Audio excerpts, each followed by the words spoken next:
All right, welcome back. Welcome back. We are live. NFL Week 11 is underway. We've got Bronco Chiefs on a 3rd and 3 right now. First quarter, first drive. Broncos, hey, they might score right away. Maybe are we in a good mood because the Broncos are having a good first quarter, chat? I mean, hey, yo, it's been a minute. We know that Bo Nix has developed quite a habit of and I guess in some ways, thankfully so, obviously the habit of the fourth quarter performances. But, all right, well, of course we jinxed it, chat. Hey, yo.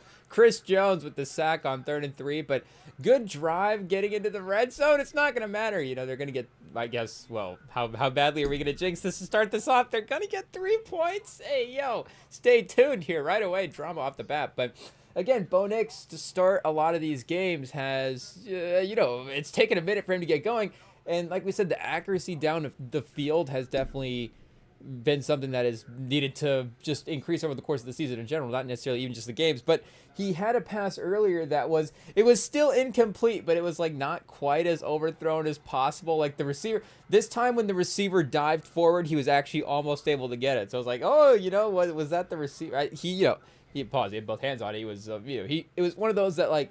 The saying, if the receiver is able to get hands, pause, they should be able to make the catch. But it's like, okay, with the effort to lunge like that, obviously it's going to be a little bit more difficult. But still, so as he's starting to dial it in, and that type of first quarter accuracy will take. There's some intermediate throws that he was able to hit, keep some third downs alive. So that time the pressure, the name value, Chris Jones, we'll allow it. Great players make great plays for Kansas City. But hey, yo, this game has definitely got a quite an impressive game to follow here with the Bills versus the Bucks definitely being the highlight so far of Week 11. Maybe this is a sort of validating factor for the Colts as a headlining team in the league because, and there is a little bit of the good teams in a way being matched up today as well, too. So, on the other side of that, the lower end teams being matched up, those games aren't going to be as good. But, you get a team like the Packers playing against the Giants, and for them not necessarily able to, and, the Giants being a feisty team, sort of that new coach situation. Our guy Jameis Winston is back, of course, and starting again. Hopefully Jackson Dart, long-term obviously able to get back and be okay there. But you could definitely see a little bit of the quality, or we should say, what do we want to say? Like, just the quality of play, sort of separation between some of these teams. And, like Bears obviously moving to 7-3, but still, maybe seeming like a little bit of a step down. Steelers 34-12, shout out on the scoreboard anyways.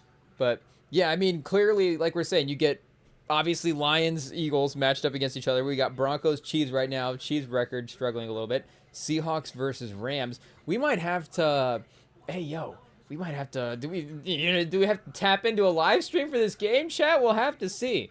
We'll have to see if IT is, willing to fight off the feds this early on. But we do also have on the other TV right now, Spurs versus Kings.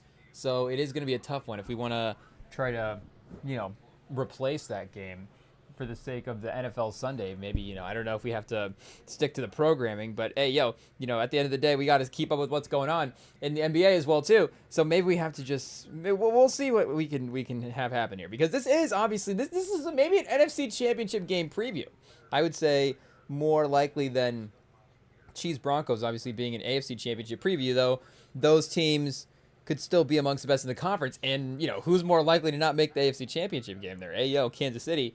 They at least need to get the record turned around here. This game being a big part of it. Divisional game as well, too. It's like as long as they're able to, win the division, they can get that automatic bid for the playoffs. But having just the individual matchups as well, too, go your way is going to be important at Denver. But, fortunately, it's at a time in the season where it's not going to be super crazy weather as well, too. Again, Kansas City obviously is no stranger to a bad weather game, but Denver could be a weird element type of environment in some situations, and at least for this one, they're getting a pretty nice day as well too. So we'll see. 5-4 is crazy to see for the Chiefs here, and again, the Broncos. This is just over the take the records off the table. Just the way the teams are. Yeah, I guess that obviously plays into some of the record, but just sort of the quality of both teams. There is an equal value here where the Broncos could just win this game, obviously. I mean, again, they're the better team record-wise as well, too. So the Chiefs just, I guess, you know, at the end of the day, being 5-5, not like, you know, shocking. 6-4 definitely feels like, okay, you know, we're a little bit of a separation there from being just like automatically a 500 team, though. You know, next week, obviously, you're still at, you know, a little bit of urgency here to win every game, obviously. But just seeing that type of dramatic record is at 500 is pretty crazy for Mahomes, where, like we were saying, comparing him to a guy like Brady or even Manning in the offseason, you know, those guys were able, and, you know, there's the NBA comparison as well, too, where you get the sort of 50 win corollary, you know, the 12, 13 win quarterback corollary. And some of those games early on in the season, you know, that's the thing about them as well, too, is they kind of were, you know, and I guess we could go back and really dive into the tape and see like all the areas where they were struggling in those games. But just the obvious thing that was jumping off the table, and hey, yo, you know, speaking of, you know, as we're saying it, he's missing Worthy, who is running, you know, 2 steps ahead of his defender there. Like, you know, it's the NFL. Like, what else you don't have to do anything more to get open. The man is open, and Mahomes is a guy that, you know, hey, yo, here's a guy that can throw the deep ball, chat. So he should be able to dial that one in. I don't know if he's having a sort of fall back to where he was at the beginning of the season. And, you know, at the end of the day, it's, you know, it missed a bunch of passes, I guess, for the 3 quarters. You know, if he has the Bo Nix recipe of kind of the 4th quarter revival and being able to pull out some of these wins, then obviously, you know, it'd still be that, yeah, Mahomes is great. You know, we trust Mahomes sort of factor. And I'm not saying that we still don't trust Mahomes at the end of the day. You know, hey, yo, like, how many years will it take at this point, you know, for us not to trust him? But still, like we're saying, his ability to then not necessarily even have the moments to make up for that as well, too, is a little bit, you know, a little bit surprising. I mean, it's not like legacy defining type stuff. It is just not necessarily a season I would have considered them having. And again, they could still not be a 500 team. See, that type of missed deep throw right there, you know, you got the corner running in stride. The receiver is able to get a little bit of separation, so there is definitely a window. Thornton's definitely a good step ahead of him. Like, he's probably got to be able to dial that win. And I don't know if Mahomes is gonna be like, oh, you know, the corner did get a little bit of the arm there, pause, like, you know, kind of tugging on the elbow. I don't know if that slows him down a tad. You know, obviously every little bit matters, but still, in their ability to still work in some of the underneath stuff as well too. You know, not saying that he's necessarily struggled there as well. But just being able to, in the past, it was always the weapons around him. And the scenario, oh, Chet! Oh, we've got Mims! He's on the loose! There's a flag on the play, but the speed! Oh, Chet, he takes, is he at the 20 or the 30? He might be in the red zone already. Shout out. We don't have Scott Hansen on in the background right now. But he is, I guess, cutting to this game. I guess we'll see if they're going to end up waving this one back. Hey, yo, chat. This might be a classic. They might not have even had needed this penalty, like had needed that block, that hold to get the run back, because he hit the hole at Ayo, pause. And I mean, again, you could really see the speed there. Shout out. So, but like we were saying with Mahomes, you know, the last couple of years, you would point at Kansas City as being the reason as to why they hadn't necessarily been the explosive offense that they had been in the past. But this year, and again, not to say that it's necessarily the best weapons that Mahomes has ever had, but it's still not a bad group of receivers. And I don't know, we do our receiver rankings. There are still, oh, is that on the Chiefs? Oh, no, illegal block. I think it's on the, oh, wait, no, the Broncos crowd is cheering. What am I saying? Illegal block. It sounds like a penalty that would be on the receiving team, but I guess it's going to be on the Chiefs, on the kicking team. So we weren't listening to the full announcement there by the ref, just reading the thing that popped up on the screen. But I don't know if it was on the, you know, on the guys blitzing the punter, or if it was on the run back there. But Mims making a great effort to change this game early, chat. You know, like we said, that touchdown, ooh, that would have been crazy. 14-0 early on, but at least 10-0 starts to put you in a little bit of a spot. And again, I don't know, but we're not necessarily like moving Mahomes down the league trust rankings at this point. You know, is Mahomes a top 10 quarterback in the league? But 10-0, you know, again, it's not the end of the game. I'm just saying that, like, you know, the Chiefs haven't necessarily been the most explosive offense in the league, so they can still hold them to a field goal here. I guess we can't just lock in the 7 points Ayo, RJ Harvey. Shout out Dobbins, who I now realize I forgot to take on my fantasy lineup. But we do have Harvey as well, too. So we made the smart investment, I guess, of being like, well, to some degree, being like, we'll take the Broncos run game.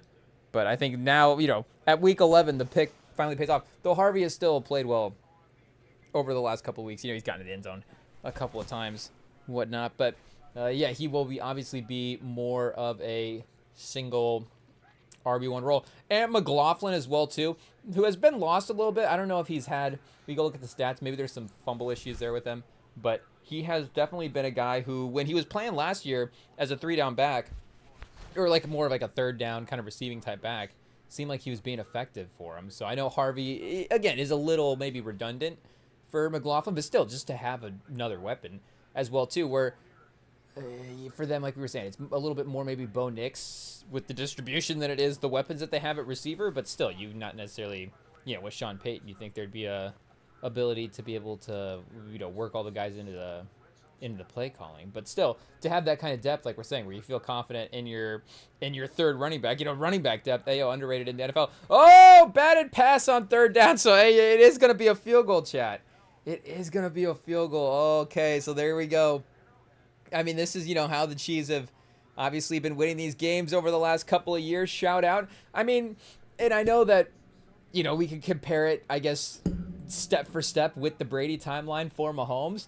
But maybe it's a little, I don't know, is the reverse Brady a pause? I don't know if we should be saying the kids, don't look that one up on Urban Dictionary, the reverse Brady. Maybe they brought that up in the roast. I'm not sure. But, maybe it's the offense carrying the beginning of the career and then the defense sort of carrying the middle of the career where, of course, again, obviously, the reverse Brady, when he first entered into the league, the defense was the menacing side of the ball and they were able to have that recipe of the low-scoring games, offense being in the clutch situations. But now this is, this type of run back and special teams momentum shifting play where it could easily, and that type of great first drive as well, too, by Denver, where it could have been 14-0 there, and, still a touchdown game at 6-0. And the Rams early on up 14-3 at home versus Seattle as well, too. I don't know if these teams have played yet this year, so this one is in LA. Not to just, the Chargers fans, I think, are having a tough day, as it is.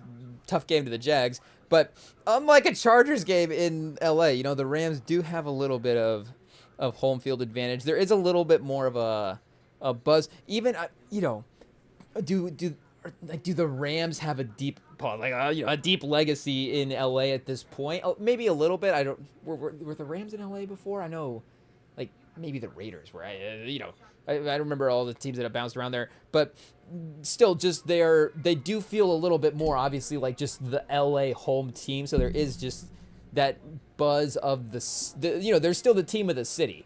Again, people go to the games, I think, cheering for LA versus whoever they're playing. It doesn't necessarily at this point quite feel, again, like a legacy of Rams fans that have been built there. But hey, if they don't move, I guess then, maybe it will be that at some point. So yeah, week 11 first matchup, and then they do play at Seattle week 16. So in the middle of December, of course, anytime going to Seattle is going to be a little bit tough, but later in the season, and a Thursday night, a little weird as well too.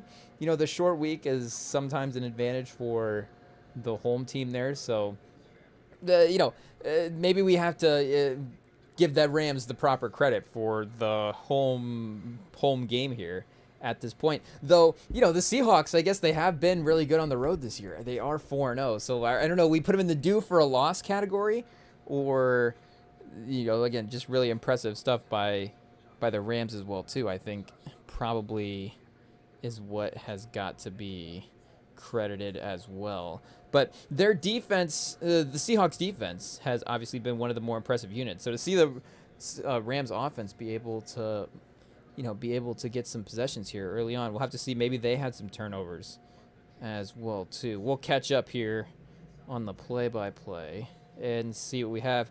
10 play. Oh, Darnold, chat. I guess what were the Rams not the team that Darnold struggled against last year? The Vikings, he had this historic season. they should have brought him back. They made this big mistake. But the two teams that he lost to in the regular season and then ended up losing again in the playoffs as well too is the Rams and the Lions. So did they play the Lions earlier? They did play the Lions, right? Are we mistaken? Preseason? Maybe not. Maybe they will play the Lions at some point. Okay, they do. I guess they do. They do have the Lions on the schedule. They haven't played them yet. Week 15.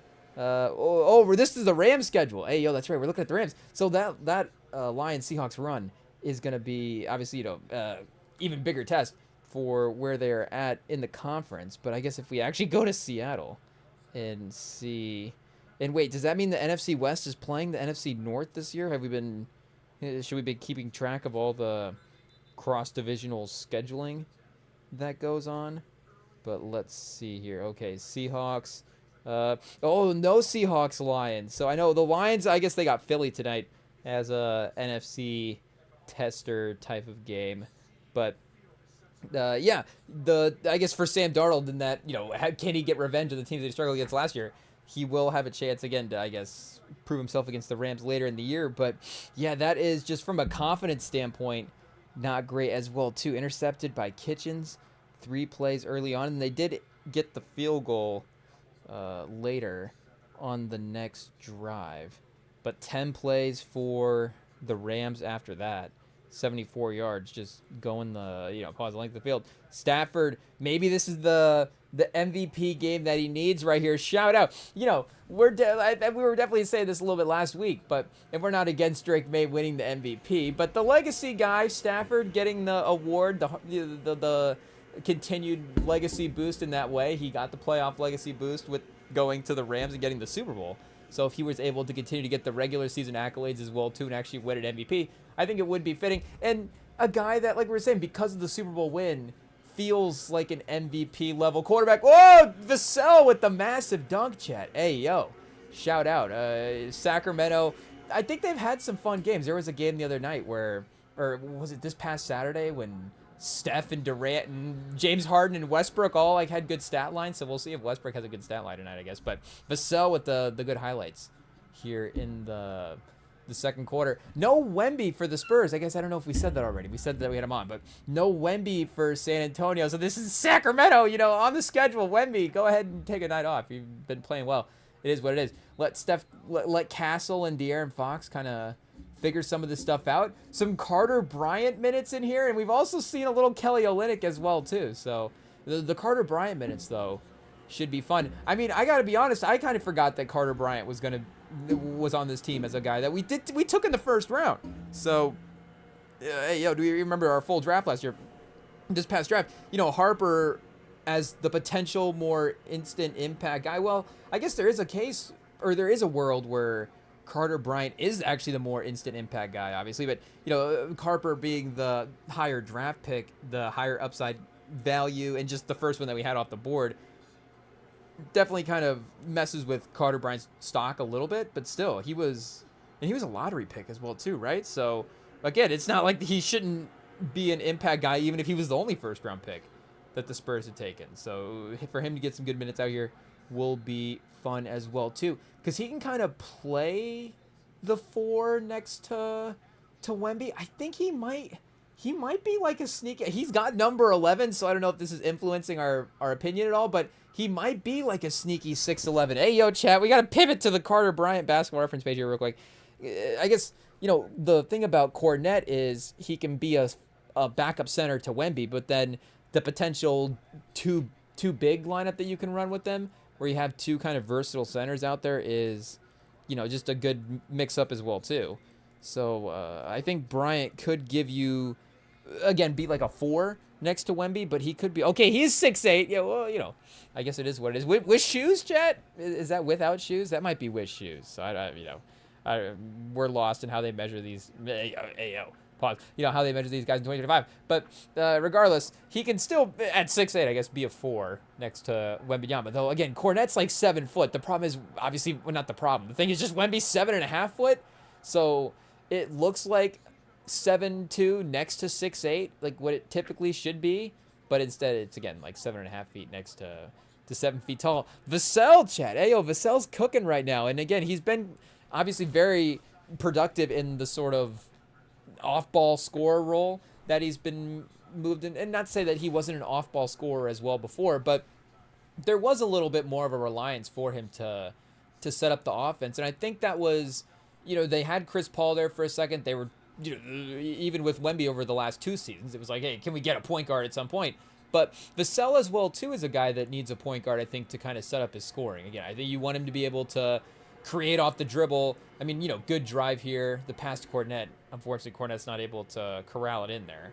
But, you still want him to be able to have that type of versatility. But he's still, I don't think, a guy that is going to be, bringing the ball up the court and running all of it, and, trying to, like, set other guys up as well, too, and worried about, like, a functioning offense versus just kind of getting his own buckets. So, I mean, Castle, there was some definite conversation about what his overall point guard ability is as well, too. Is he kind of a defense and then straight line score? How does that mix to the rest of the team? But I think you do see a little bit of that offensive floor captain type trait that Vassell, again, very talented. You can see he's a guy that can, get 20 plus points a game if he's in the right situation. But again, in terms of him being a lead guy in the offense, it's a little bit different than him being a guy that's a lead shot taker. But we'll continue to see how they're able to play here without the MVP, Wembanyama. Wemby theory, Cornet, but like we're saying, that's a well-built team. And that's when we were saying with Sam as well, too, this is say it again, it's a good team. So it should be a team where, yes, Wemby is good enough to get him to some type of level of success, but they got to kind of prove as well, too, that they have the right foundational pieces going forward. And again, Castle and Harper are a little bit earlier on the timeline, but still, there's obviously those rest of the guys. And, do we have to remember what season these OKC guys are in as well, too? Again, Shea to Wemby, like Shea as the leader, 2nd and 18, Mahomes scrambles, and it's going to be 3rd and long here for Kansas City. So Denver defense, it could continue to be a low-scoring field goal heavy game here. Benito just getting held on the end. It is what it is. It's going to happen basically probably the entire game. So, still being able to track down Mahomes on the scrambles. Shout out Benito. He is one of the best in the league. But,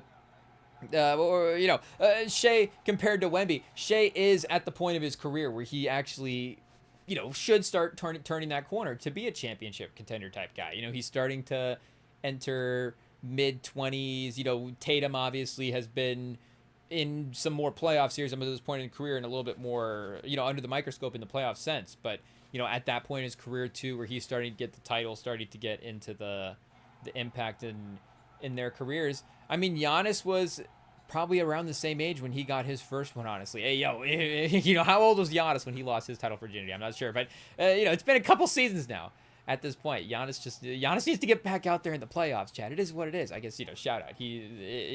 There's been some unfortunate injuries and stuff as well, too. It's not just been it hasn't been all performance for Giannis, shout out. But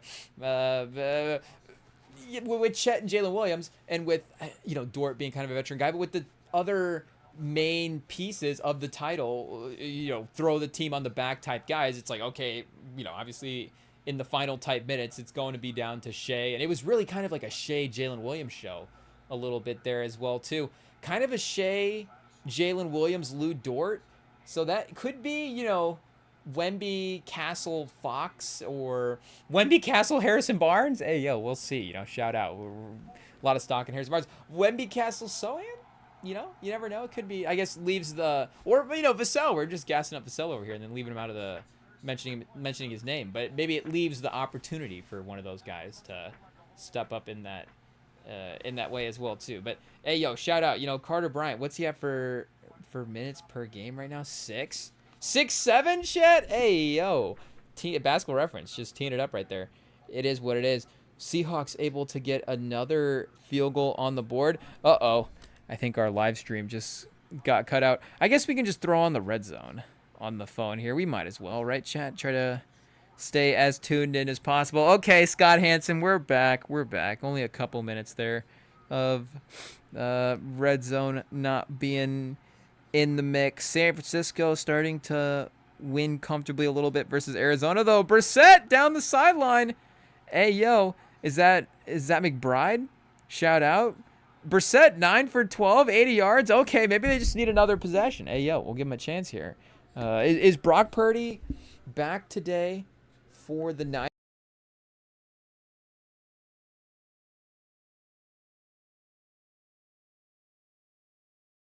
This year, and I know okay is obviously not what what you're going for the quarterback spot, but Purdy was starting to get a little aggressive there, Chad. Hey yo, he is a guy that has definitely gotten better and more capable, and you love to see him take the steps forward in being a better quarterback. But maybe Chad, he's lighting him up today. Hey yo, shout out. He just needed a couple weeks off. Never mind. We can't doubt our guy Purdy, Chad. Hey, yo. Shout out. I guess Brissett right now, 114. Hey, yo. We can't even get this straight. 11 for 14 for 114 yards. Just tuning into the right time here on the box score for Jacoby Brissett. Shout out. But 7 for 8 for 98 yards and 2 touchdowns for Purdy. So, wait, they have 3 touchdowns? Have they been going for 2 every time? They might be. Wait, do they not have a kicker? What happened, Chad? We might have to tune into this game as well, too. Sky Moore kick return. Oh, did they have a long kick return as well? Hey, yo. The electric game, it looks like, over here in the NFC West. But McCaffrey has... Oh, here we go. Receiving. Kittle has a receiving. McCaffrey has a receiving. But then, yeah, McCaffrey also has a rushing. So, yeah, 19 points. I guess they're just out here going for 2. Shout out. So it's keeping Arizona in the game. If Arizona scores again, 14-19, it's much closer than if it was 21-14. I guess, is it much closer though? See, that's the math. It's still a touchdown level game at the end of the day. If you're, if you're blowing the other team out beforehand, it obviously doesn't matter what the advanced stats say. You should probably just be able to win the game. But, speaking of blowing teams out, hey, yo, not happening in this Ravens-Browns game the way we thought it might. It's 3-3, the divisional game in Cleveland. Hey, yo, it's gonna be maybe a trap type game for Baltimore here, but man, I forget that they're even 4-5. I guess the playoffs are still on the board if they win out, but that is a long stretch of the season that they have to string together wins. Not even that the schedule is not favorable for it, but again, it's just a lot of it's a lot of winning you have to do in a row. Like, how many would they have to win 10 in a row? Like, we maybe should have just done the research on that in general. Like, what is even just the likelihood that they win 10 in a row? I think they had they had a pretty good win streak last year as well, too. So the research might stop pretty quickly.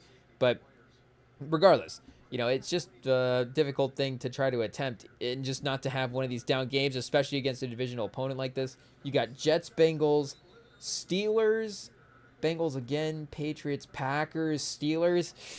Yeah, I don't know, Chad. We might have to look at the other teams in the playoff mix. I don't know if the other AFC teams are separating themselves, though. Jacksonville maybe made things a lot more interesting today with the win over the Chargers. The Chargers, I think, are still like 6-4, 6-5. They're still above 500 at this point, so they could still, continue to stumble into a lower playoff seed just because their record is, staying above water at this point. Russell Westbrook, one of 2 players in NBA history with 25,000 points and 10,000 assists. Him and LeBron. Shout out, Chad. I know we can't necessarily, I don't think we had a pod for the entire Russell Westbrook career, but, I know that being a rival of the Thunder as well, too, did not help in terms of having to root against that team and having to root against those players.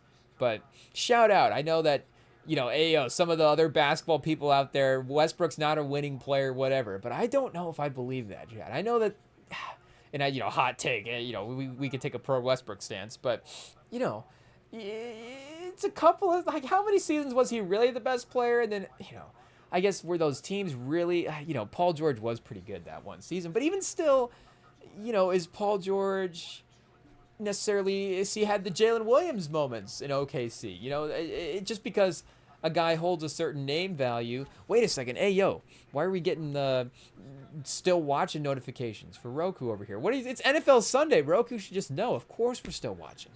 Hey, yo. But what are you saying about Westbrook? Yeah, Westbrook, what's his name? If he was on a team with other, and not to say that, every great player needs, well, I guess, yeah, to say every other great player needs just not even great names, but you have to get that right the right mix of playoff performance as well, too. where, Kyrie versus Paul George is an interesting conversation because Paul George as a wing and the versatility of what he provides from a skill, just listing the skills, what he has in that aspect, like it is a little bit more versatile and a little bit can kind of contribute to any team and is 1 through 5 a little bit more effective on the court. But Kyrie has had some of the most insane playoff moments of all time, and obviously his ability to get a basket is probably more high level than Paul George's, and you have to consider, okay, do the defense, and then again, Kyrie, I don't know if they're both like point guard type of guys, but what is their playmaking versus each other, and then like we're saying, the two-way thing from George, and I can still, and even now I would still think if I was drafting it for a team and those were my two options, peak Kyrie versus pause, like it was a prime Kyrie versus prime Paul George, I think I might take prime Kyrie just because of the again, the clutchness factor and the stage that we've seen him on in those great moments. But again, Westbrook could have had some of these, just, I guess, he could have been LeBron himself as well, too, and just thrown a team on his back the way LeBron did in 2018. But, again, LeBron is the only guy that's ever done that. Like, that's why he's in the conversation for, maybe the greatest in NBA history. And, I'm not even saying that I would sit here and take Russ over Steph Curry or something like that as well, too. But, if it was looking at the draft board and I was like, okay, what wings could I get in the Steph Curry range versus the Westbrook range? I'd still probably take Steph Curry versus, it's the value of Steph Curry is, right up there with anybody in NBA history, obviously. But yeah, shout out to Westbrook, Chad. Hey, yeah, we'll definitely start, or I guess not stop, campaigning for the legacy of Westbrook. He's a great player. So I know that, the title things are tricky, and I, don't want to sound like we're not valuing titles as well, too, because make no mistake, the minute Wemby gets a title, those titles become super important again. It is what it is. But, it's just like, and I get kind of as well, too, the watching the players and be like, well, but this guy was, we got to remember this guy was good here. Like, I did not say that Westbrook is going to be forgotten. He's just one of the more entertaining players that the league has ever seen as well, too. Hey, Westbrook's in Sacramento. We're already talking about, don't forget about Russell Westbrook. But, it is what it is. And, like, these seasons, they don't even count. These are only beneficial seasons. There's nothing negative that you can take away from these seasons. It is like, what, mid to late 30s? At this point, it's just, what are we competing with in an NBA history standpoint? I know that, there are other guys and peers. Again, speaking of Steph and Durant, it's like, they can maybe, just a certain level of competitive edge that they're able to bring at this stage in their career that maybe other guys aren't. But regardless, again, it's why that their legacies are being added in a way that it is. And it's the little bit of separation and some of that ranking stuff there if we were, to sit down and list out the names like that. But, I mean, he's got to be... Like, Westbrook has got to be top 10 all time. Like, again, if we're doing fantasy draft, I don't know, we start looking at playoff resumes, like Stockton made 2 titles. Like, if we get, like, Bill Simmons on here debating us, I don't know what the points are going to be made. But it's like, you're not going to sit there in a draft and be like, you're going to take Stockton over Westbrook? Are you really, Chet? Are you really? I mean, I guess Stockton was a good defender as well, too.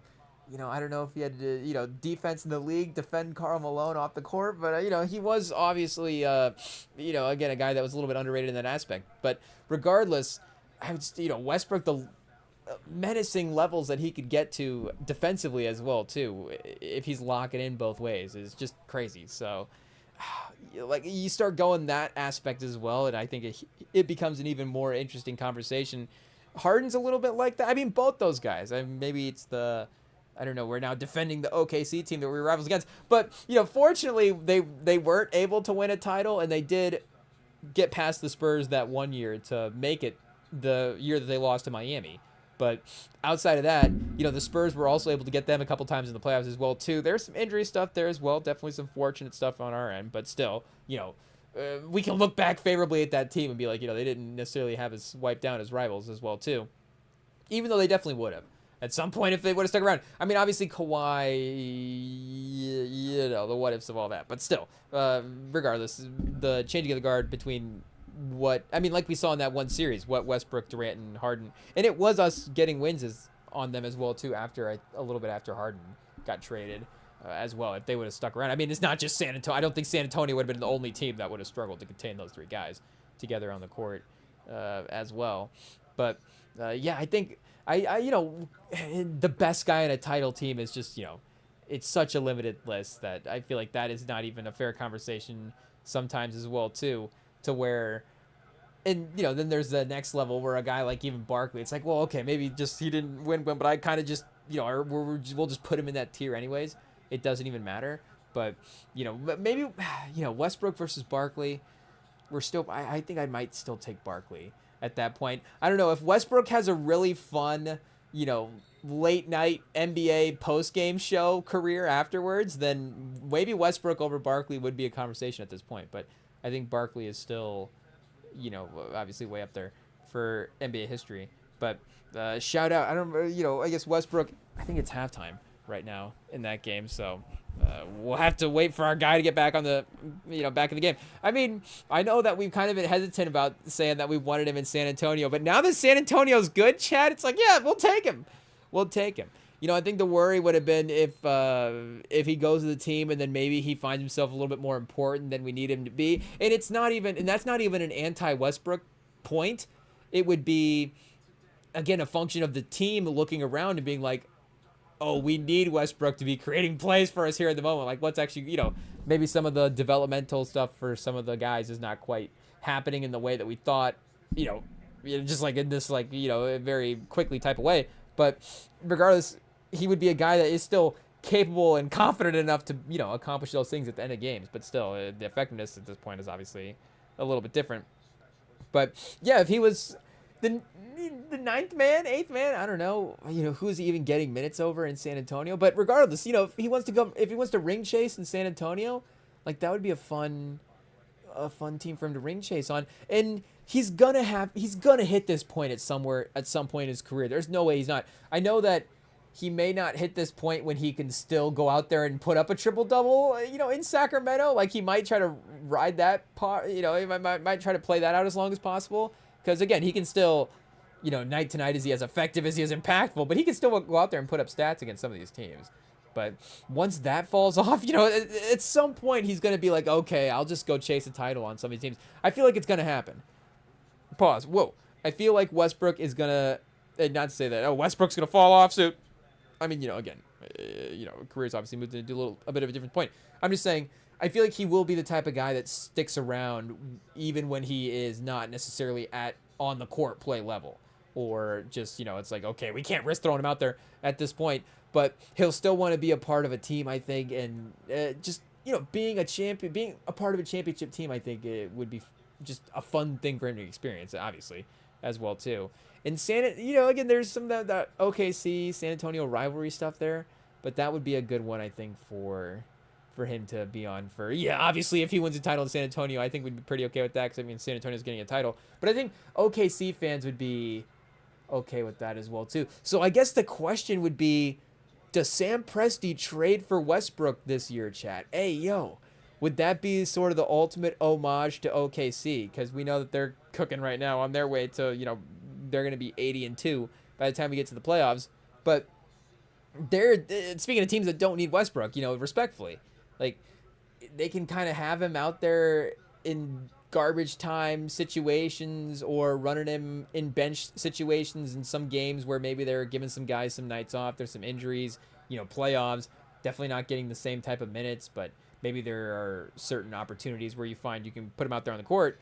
But that would be again, that being his main franchise as well too, would be the best case scenario for everybody, because it's not like he left super bad, and it's not like and the fact that he was there through the post Durant era as well too, just obviously leaves him endeared to those Thunder fans there, and they'll always kind of cheer for him. But yeah, we'll Presti do it. We might have to pause. We might have to DM Presti.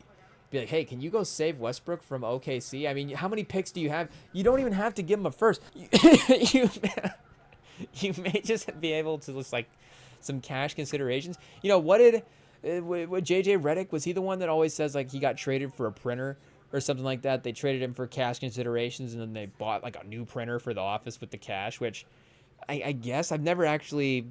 I didn't realize that cash considerations trades were like that direct. I didn't. Maybe it was like credit on the salary cap space or something like that. Kind of a more arbitrary thing. But I guess they just literally handed him a check and was like, "Hey, we'll take JJ Redick's contract. Here you go." And they were like, "Perfect. We need a new going to Staples right now."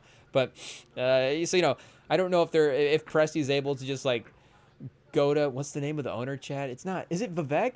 I don't know. We don't want to just start, saying Vivek here, but just he goes to the owner and is like, hey, what office supplies do you need? I'll cut you a check for Russell Westbrook, and then we can get him a title here in OKC.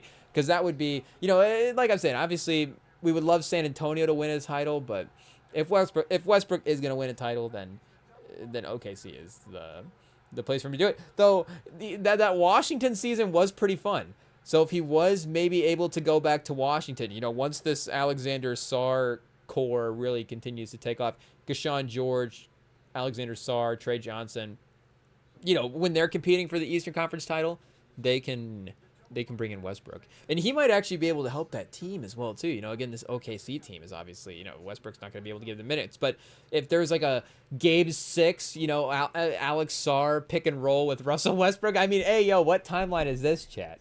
Game 6 of the Eastern Conference Finals. This is like a 2K simulation. Alex Sarr and Westbrook are out there, but don't count it out. Anything can happen. It's why we watch the sports. Why we love it. Endless possibilities. You never know. Though we all did know OKC was going to win the title last year, and it did end up happening.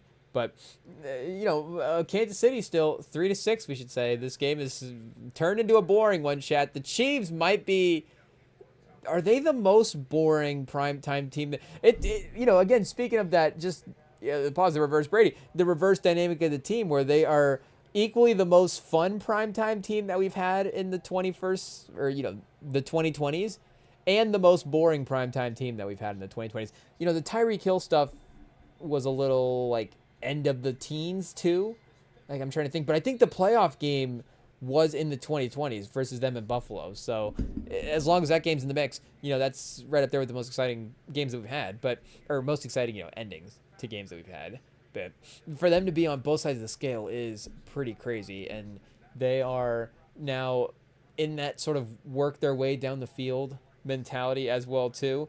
Mahomes, like we're saying, I feel like that has been the recipe for him this year to try to see what they have in terms of working the field vertically early on. And he just hasn't been able to hit it, and then they are able to maneuver down the field in a a little more consistent way throughout that. And Kareem Hunt with the nice cutback. Their run game has been a little bit effective here, so as long as that's cooking, you might as well take advantage of that. I don't know if we're just saying that after one rushing attempt, but they have been. It seems like moving forward most of the time on a lot of the line stuff. 6 for 33. Honestly, you'll take it. Kareem Hunt is not probably going to be like 120 yards rushing in these games anyways. So I know if we look back at the box score, we got a little back shoulder to Rice, almost picked off by Moss. But, we might look back at the game and be like, okay, he's like, 67 yards, for Kareem Hunt. But I don't know, what is the 33 halfway through the second quarter? It's got to be like that might be about a 100-yard pace.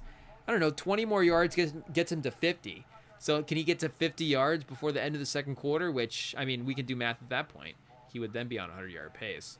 So he's pretty close. 6 carries is a little bit. I don't know how many more he's going to get here for the end of the half. But Broncos run game struggling early. 6 carries, 11 yards overall. McLaughlin 3 for 7. So maybe answering some questions about why he is not seeing the field as consistently as he was in the past. But 2nd and 8. Here we go. Mahomes and gun. Benito. Ooh, shout out. But underneath to Kelsey.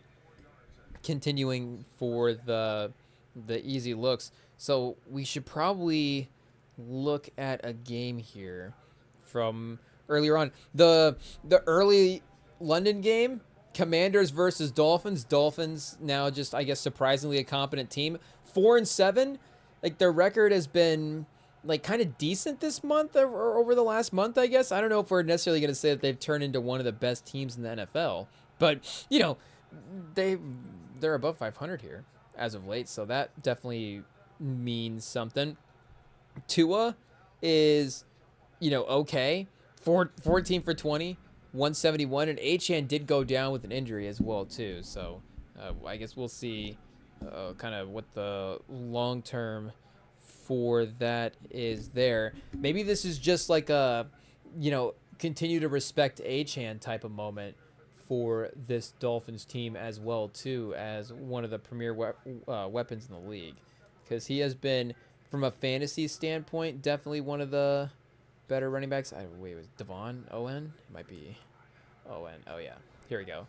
My bad. We got him at 780 for the year in rushing yards. But okay, so I guess they're just 2-3 in their last two, and then they did have that Jets win in or I guess this wouldn't have this week's game on it yet. So they're 3-4 in their last 4 games. Yeah. Achane 174 and 2 touchdowns versus Buffalo, and then 120 today. Did he have a touchdown? No touchdowns, but still 120 yards. Still pretty crazy. Not a crazy fantasy day. Wait, did he have a touchdown receiving at all? He had 5 receptions, 45 yards, so like 9 fantasy points there, 10. Okay, so he got to like 20 on the day. That's not obviously too bad, though. He could have had a little bit of like best offensive player for the Dolphins boost, and then maybe that just accounts for a touchdown that he has missed there.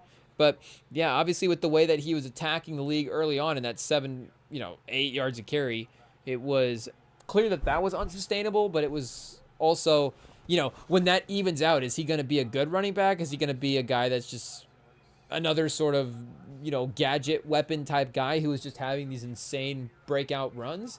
But no, he is actually like a legitimate 3-down, can kind of be used in the pass game, run game, running back. And, again, there's the size, pause, injury stuff that, we see him living on the field today. But he has been more often than not, consistently getting a lot of looks compared to some of these other guys. So he still hasn't necessarily cracked 1,000 yards from a rushing standpoint.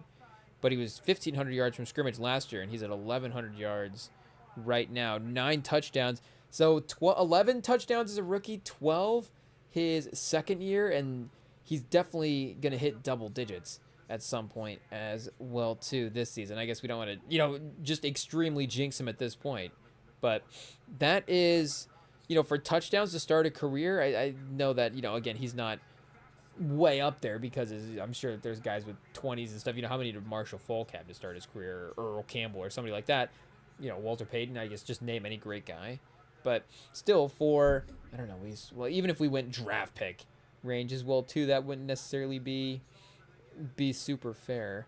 But regardless, he's been very, very productive, very, very impactful, and one of the better guys in the league. So shout out, between him and Waddle, again, probably no Tyreek on the team going forward, but they're still a team that is not necessarily lacking for that type of stuff. So who do they replace next year, I guess, becomes the question at this point. We thought McDaniel's job was kind of safe, and it probably is.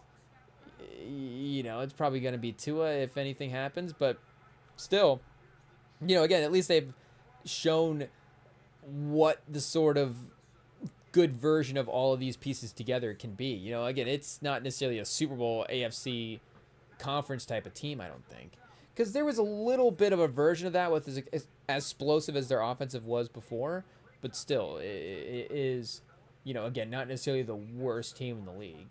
But, and I don't know if they're still looking at sellers after the way that South Carolina game played out the other night, but maybe if they were able to get like Marcel Reed on this team, I don't know. We'd have to see. I'd have to go, I don't know. Again, is McDaniels going to be there? Like, is it going to be McDaniels' system that they want to have the quarterback in? Maybe Ty Simpson in McDaniels' system? I don't know. But 6-6 for Kansas City, Denver here. So both teams putting together drives, but the defense is definitely stepping up in the red zone. So shout out to just good old-fashioned Defense, boring football, chat. It is what it is. But we've got the Browns. Whoa! The Browns are up 13-9 on the Ravens. Wait, did the Ravens just make that 9? Are they going 9-10 right now on this touchdown? Or are they going with the lead? 3rd and goal. Oh, wait a second. Did it get called back? What happened here? Is the red zone behind?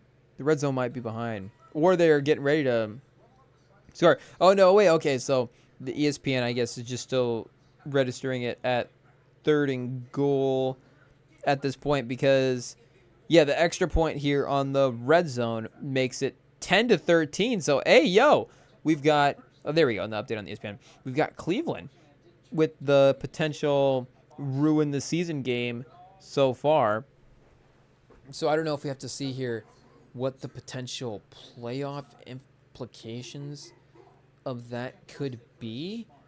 But, again, the Ravens are walking a real tight rope here with what they can have from a scheduling standpoint happen for the rest of the season. They're at 10th. And Houston with the win today against Tennessee. Hey, yo. I guess we could mention that game. But, yeah, we got Tennessee moving to 1-9. Houston 5-5. So Kansas City 4-5 right now. Obviously they would have to probably lose this game because Denver, their record would probably be too good. I don't know how much we can count on them to fall off at this point. We've got the Chargers. Oh, the Chargers are still 7-4. So they were 7-3 going into today. So I know, again, this game was really turned out bad. But, because of the injuries, the offensive line, they're, maybe trending in the wrong direction, but also probably a little bit volatile week to week. So they do have a little bit of a cushion at this point to work with. Jacksonville at 6-4, and now they have a tiebreaker, and they would have, I guess, direct tiebreakers over Kansas City and the Chargers. So does that kind of lock them? Again, you have to continue to win your games here, but does that kind of lock them into the 6th seed potentially, or make them one of the 6 kind of locks? Because New England, Indy, Denver, Pittsburgh feel like they are probably going to get in. But I guess Pittsburgh at 6-4 is not as crazy of a record above Baltimore. So there is that, I guess, maybe sneaky divisional opportunity as well too. But that's where that Ravens game, or that's where this Browns game could be so important, is because, again, it's a divisional game. So the fact they're not going to, Cleveland's not going to catch them, but their divisional record could be directly impacted as well. I guess the Dolphins at 4-7. So yeah, if the Ravens lose, they're 4-6. There's basically one game difference between them and the Dolphins at this point. So I don't know if they're mathematically eliminated yet, but again, the Dolphins are kind of mentally eliminated from the playoffs. I know that we don't expect them as a team to quite have the capability of running the table the way we would Miami, or the way we would Baltimore. If we had to bet one of those teams to run the table, I guess we double check the schedule here with the way Miami's playing, but we would still assume just Lamar would be the guy. But record-wise, there wouldn't really be much difference there. So it would definitely be between Houston, Kansas City, Jacksonville, and the Chargers at the end of the day as well too. Because Buffalo 7-3 after today. But again, I don't think we're going to predict Josh Allen to fall out of the playoffs at this point. So we could go schedules for the rest of the team here. But I don't know if the AFC South is just going to are they going to get 3 teams in just because of it just doesn't seem like it would sound right. So I feel like it would probably end up being between Houston and Jacksonville. And Houston, sneaky little tiebreaker win there as well too. Houston is 3-1 in the division, and Jacksonville is 1-1. Hey, yo. So maybe if there was some tiebreaker scenarios there, it would kind of favor them. And then again, record-wise, Kansas City, they're still probably in the mix for the 7th seed, even if they lose today, which is still the disgusting thing. I don't know how the football math just always works out for them. The football math is on football math, Chet. Ayo, when it comes to the Patriots or the Chiefs, ayo, it's like the Patriots back in the day because of the way things just work out for them at this point. And we were looking at point differential and stuff, there are ways to rank it, I guess, to show that they are still in some ways one of the better teams, but not by record. Hey, yo, you would think that would be the obvious one where it would bear out. And then, yeah, we keep forgetting Pittsburgh here as well, too, as the other team that could potentially slide as well. 6-4 would be after the game today. So they're still sitting above 500. Tomlin doesn't necessarily need to win the division to keep his 500 streak alive as well, too. Can we get this sorted back the right way? Playoff. Oh, here we go. Playoff standings. We just want the playoff seeding. What is this? Do we have scenarios? Wins tiebreak over Denver based on head-to-head win percentage. Oh, Indy. And then Vegas. What is Vegas wins tiebreak over Cleveland based on win percentage in conference games? So does that mean Raiders get the higher draft pick? That's the only way that would be a good thing there, because I don't really know what else Cleveland and LA or the Raiders would be tiebreaked for at this point. Philly wins tiebreak over Seattle based on percentage in conference wins, and Seattle wins tiebreak over LA based on percentage in conference wins. So this, for some reason, doesn't have it sorted by... it's got it. Is it got the matchups here? Oh, I think it's got the matchups. But does it have all the matchups? Wait, so yeah, it's got the Patriots. It's got, if this was ranked like everybody? I'm so confused about, by the way, this is ranked here. We have the Patriots as the 1 seed versus... Oh, no, because Pittsburgh or Tennessee would be the 16 seed. So if it was straight seeding, it should be Patriots versus Tennessee. Which maybe we do need to have do we need to have I guess we couldn't have like a Commissioner's Cup for the NFL, like a 3-week tournament in the regular season. But maybe we have 1 week where, I don't know, it's just like a random schedule week where we just rank everybody based on record that week. And then I don't know how we'd win a tournament in 1 week. Maybe the most points scored in that week wins the tournament.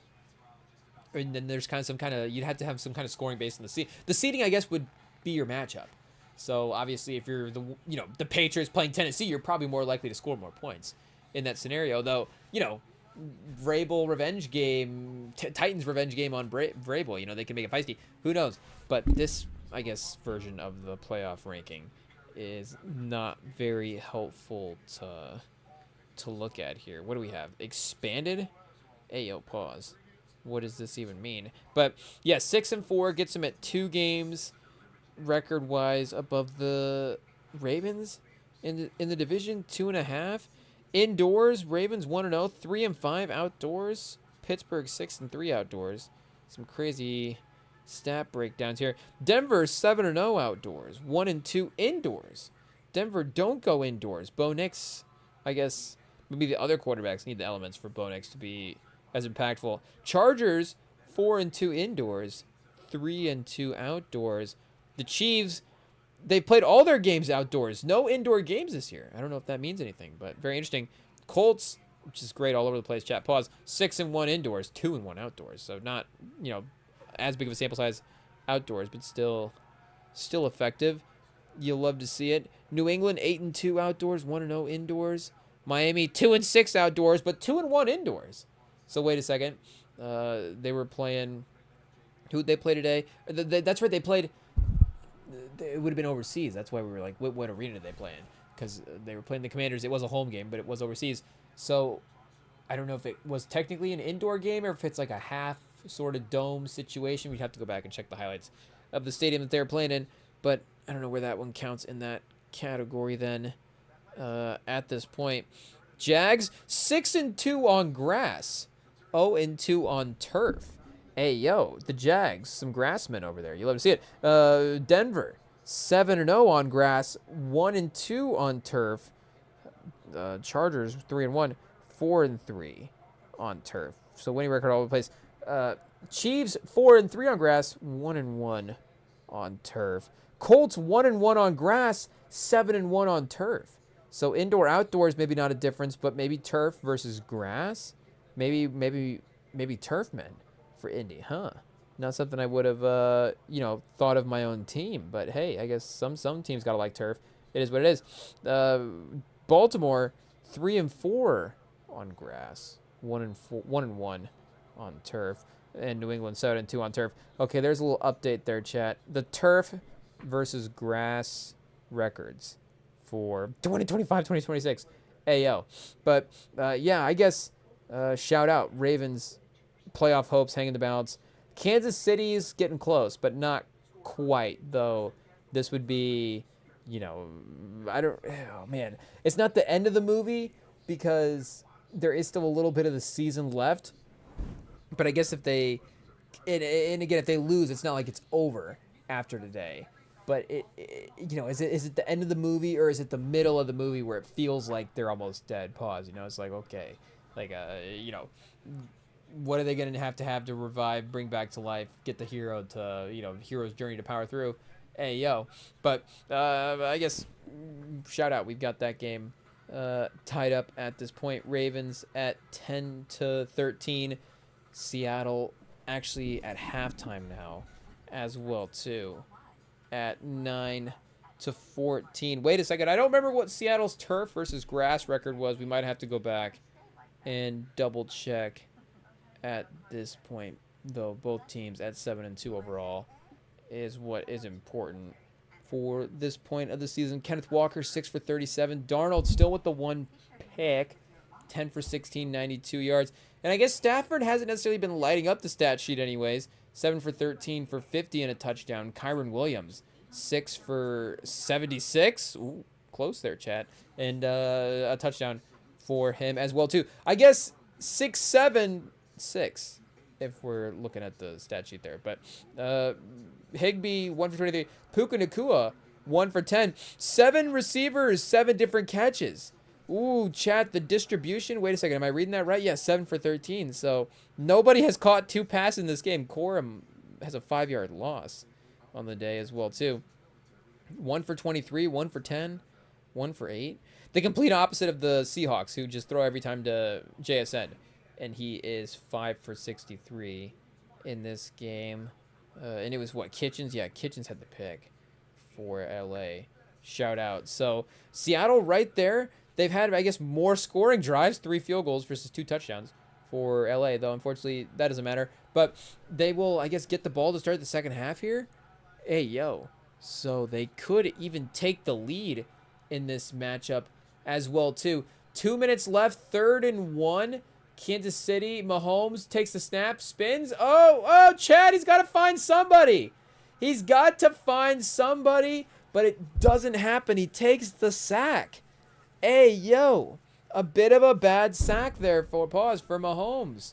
Not going to lie, 3rd and 1, it feels like there had to have been an opportunity for him to scramble. I mean, make no mistake, you can scramble and still get tackled for a loss. I mean, you might as well give it an effort. But also, great job by the defender there sprinting out to the running back and closing that passing lane because he could have had the easy check down, catch and run for the first down. He honestly still could have thrown that and let the receiver try to make a little bit of a play on the defender, though you don't want the interception there, obviously. That's probably going for a pick 6 if the defender is able to get hands on it. Pause. But regardless, definitely, taking too long to make a decision. Shout out the Denver defense for getting the good stop. But tough play there for the Chiefs quarterback. Arazia, the punt, a booming punt. Well, I guess a decent bounce. Ayo. Good overall yardage, though he needed a little extra help there. But a minute 46, Bo Nix. Ayo. We'll see first half if he is able to actually foot on the gas here a little bit versus Kansas City. A big boy drive here for Bo Nix. Again, not a fourth quarter moment, but a moment to get that confidence going into halftime and sort of assert yourself as the better team in the game. Again, both teams have been driving. Both defenses, though, have made stops at the appropriate moments. So you could make the case either way that, both teams could carry themselves as the better team. And if the Broncos are able to sort of exact some will here on Kansas City, it's just that's just something that they need to do. They need to kind of exact a little bit of their own sort of willpower, on Kansas City at some point and control the game a little bit because for the most part, Kansas City is basically just controlled the entire division. And if the game is going to stay close like this, you're going to have a feeling that, it's going to be one of those weird moments at the end of the game that's going to cost you. But San Antonio, 71-69. Speaking of trades, Sacramento, who are we going to trade these guys to? So, I mean, do we have to start defending Sabonis as well, too? Hey, yo. I don't know if we know if we're going to be able to without stuttering. But, Sabonis is a good player still. Levine's a good player. These guys are valuable assets. I don't know if you're going to necessarily be able to get, 4 first-round picks for Levine in a trade. You're not probably going to be able to get Halliburton back for Sabonis as well, too. But and the tough part may become as well, too, and the guys maybe a little bit more helpful to the teams that you're trading them than what you can get back in a package, because you have to also account for their contracts as well, too, and then the team's ability to be able to, of course, bring that in. But, do we have to – I'm just, kind of thinking randomly off the top, pause. Hey, yo. Would Boston be able to? IT, can you get that noise out? I don't know if the mic picked that up there or not. But what about a Boston sort of Sabonis move where that team's all offense anyways, so they might as well just sort of upgrade what they have in the front court, and maybe they want to, secretly kind of tank and not be giving up assets and not trying to change what a potentially kind of mediocre record they could end up with. But if they wanted to try to just be better, then 2025 going into 2026, it's all about just trying to be better, Chad. Hey, yo, who isn't amongst us? But, it would be a good time regardless of the defensive sort of interior struggles that you think that a guy like Sabonis might have. Because, again, that team is just reliant on offense anyways, and his playmaking and offensive abilities would just be an upgrade for what they would have in general. Bo Nix stepping up in the pocket. He's running, chat. Second and short, at least that's, good decision-making. Keep the chains moving, the clock moving a little bit as well, too. Though, again, Kansas City's not necessarily a team that is able to necessarily, get down the field super quickly. It's just they would. There'd be a penalty. There'd be something. It is what it is. Even us being pro Mahomes, the Chiefs' sort of lack of success throughout the game turned into random success at the end of the game is a little bit confusing as well, too. We love Mahomes because he was playing great, obviously. And hey, yo, I'm a bandwagon fan. It is what it is, I guess. Obviously not. But, I'm just saying, it's different. There was a level of performance there that of course, you're defending versus maybe, something a little bit different at this point. But 3rd and 2. So the Chiefs do have 2 timeouts left. I mean, they could, even get a field goal themselves, depending on what happens. They're going to throw this, so if it's incomplete, then, clock stop. Oh, no, Bo Nix with the run. Oh, Chad, a little bit of a weak run from Bo Nix.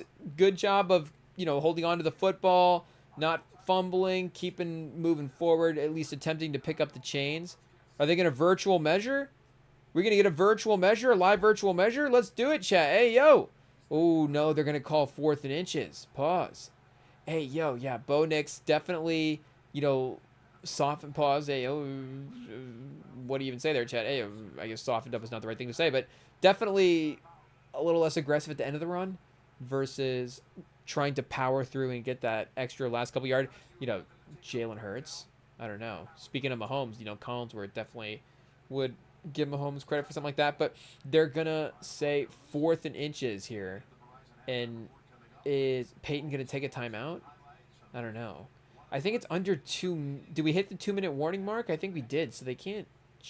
Oh, wait a second. What is this, chat? The end of the game? End of the first half? What's going on? I don't remember. But, yeah, Kansas City with 2 timeouts. Like we're saying, if they get a stop here, you're definitely pushing near field goal in just a couple of plays. So you could almost punt this just because. In Kansas City, I think is going to get the ball also to start the second half.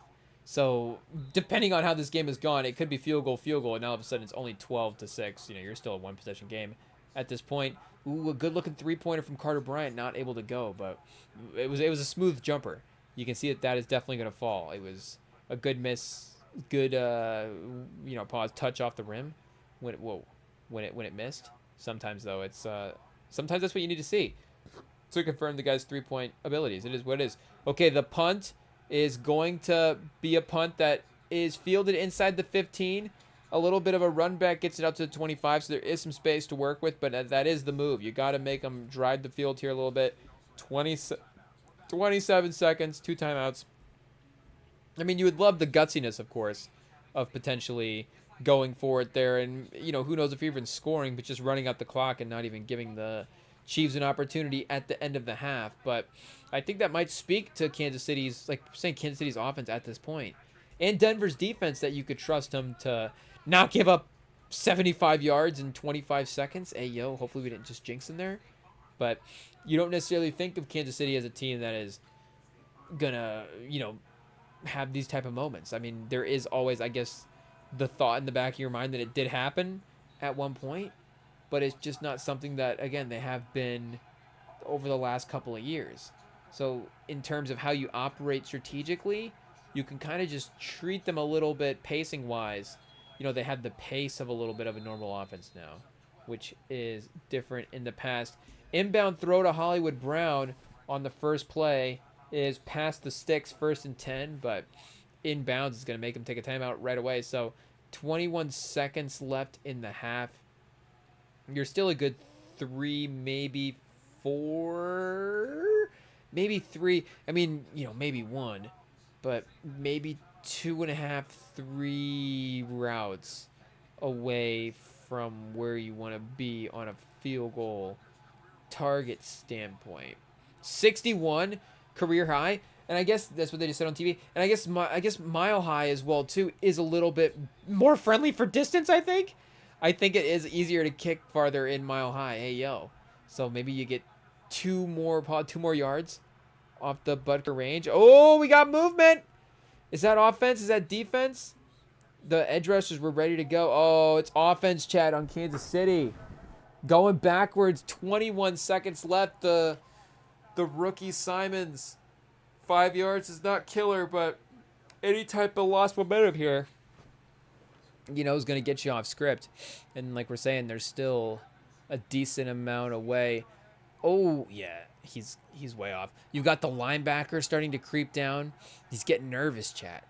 He's getting nervous. This Denver pass rush is something to definitely watch out for. We got to keep an eye on Benito on this play. This is Benito, time that Benito might start stepping up as well too. I mean, he's already made plays in this game. Oh, pressured. Is that Allen? I think it's Zach Allen. Mahomes spins out, fires down the field. Oh! Rice, did he drop it, chat? We need to get a replay. I think the closed caption confirms it's dropped by Rashee Rice. Oh, he had one-on-one down the field on the sideline. The corner Jones kind of randomly looking back and almost accidentally poking it out of his hands. Hey, 2nd and 15. I guess it's not the last play of the drive or the down scenarios there for Kansas City, but that did feel a little bit like a final type of play. They could still run one play here to get into setup type range, but again, that's a classic Mahomes type of play. So that'll be the one the Chiefs fans will be like, yeah, see, it is on the Chiefs skill guys, the receivers, but it's almost equal at this point as well too. Okay, Denver takes a timeout. 12 seconds left. I didn't know if we got another penalty there, but yeah, the Chiefs are, sitting kind of in their own territory at this point. Haven't made too much of a dent on this drive. 6-4. Yeah, so at 6-4, Kansas City still does not have that direct tiebreaker with Jacksonville. So LA 7-4, and LA got the win on them earlier in the year. So the Chiefs just need this Broncos win to have a win over a good team as well too. More so than just, is their record even good? Have they matched up good against a good team? Hey, I guess they did have that Lions win. We're discarding that, but they'll face the Lions in the Super Bowl versus these teams in a potential AFC playoff matchup, and the quote unquote randomness of those type of outcomes, where there's just that extra familiarity, the extra games, I guess, that you're just technically playing versus the NFC versus the AFC, or versus your own conference versus the other one, obviously, versus at the end of the day, it's just all random NFL games. Anything can happen, but still, these teams like we're saying, there is just I guess it is just the math that you're going to play one of these teams. You're playing 3 teams in your own conference versus, you know, 1 team in another conference. Hey, you know, Rem figures out how odds work. But 3rd and 15, 7 seconds left in the half. It's going to have to be Hail Mary or lateral territory. They go lateral underneath. Oh, Marquise Brown picks up a good 4 yards in that play. So the shout out the Kansas City clock operator. He's able to give Kansas City a second left. That timeout as well too helps, but I think, you know, oh, they give him 2 seconds. Whoa. Hey, yo, put some time back. I think I guess they're in Denver, chat. Hey, yo, it still might be a Kansas City clock operator at this point. Hey, yo, you never know with the sort of mechanics of the league and the refs and all that different stuff, you know, time people. Because I was going to say, if this game was in Denver, you'd think they just would run those last 2 seconds out and be like, oh, well, you know, the tackle, it's going to halftime. But nope. They will just give the Chiefs one more random play. I guess the Chiefs are so, you know, they're kind of deep in their own territory, pause, to where maybe the Denver people are thinking they want to give their defense an opportunity to make a play here, honestly. I guess they're at the 35 AL, you know, modern kickoff rules. But still, with, I guess, the defenses they have, like we're saying, you know, giving them that chance anyways. Something fun. Oh, Benito. Is that Benito jumping off sides? He almost timed that perfectly. I think he might have timed it a little too perfectly. He got a head start. This could be a situation where, like, the center was actually delayed on the snap count, and Benito's like, whoops. Now all of a sudden I'm off sides. Yeah, neutral zone. It happens. You know, 2 seconds left. You got, pause. You know, hey, 2 seconds left, chat. Benito, neutral zone eject. Oh, I don't think we could, you know, hey, yo. We still want to try to, we don't want you to take us down, but, you know, those 5 yards probably not going to matter here on this play until they do, but it's not like a field goal is the scenario here or on the line as well, too. They're still on the other side of midfield. So, Mahomes, gun, 2 seconds. Do they let him chuck it deep? Will he get the interception in the stats? Nope, he'll just take the sack. It is what it is. Oh, chat. Denver defensive line was excellent, along with Kansas City's as well, too. I mean, this game is pretty evil to watch, chat. Hey, yo, we got 6-6 on the score right here. It's getting close to, you know, pretty bad. Hey, yo, it is what it is. Andy Reid, 22-4 after buys, so we'll see if he's able to maintain that after this as well, too. But we'll go to break real quick. When we get back, we got second half, of course, Chiefs, Broncos. We got the rest of this NFL Week 11 action to react to. We've got NBA, of course, as you know. I know Spurs Kings is winding down, but, hey, yo, I think, what do we got, like some other random team playing next? I think they were maybe thinking, you know, you could put Wemby in a sort of early slot against a weaker opponent.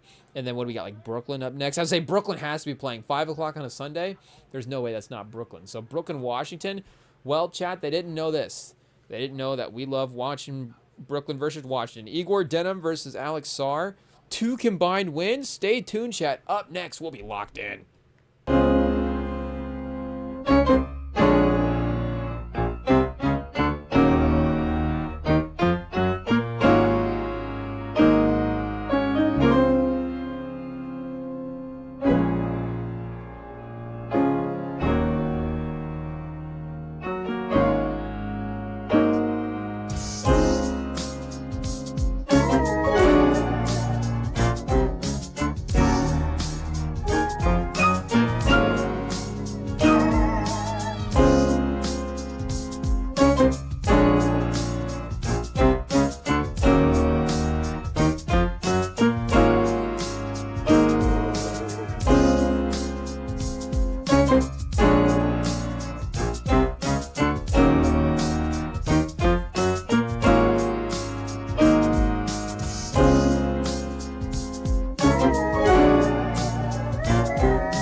All right, we are back, and we may have to turn our attention here to this Spurs-Kings game because, yeah, as you see, Spurs up by 9. Sabonis starting to go to work in the post. Hey, yo, chat, it is what it is. Whoa, we've got drama in Celtics-Clippers.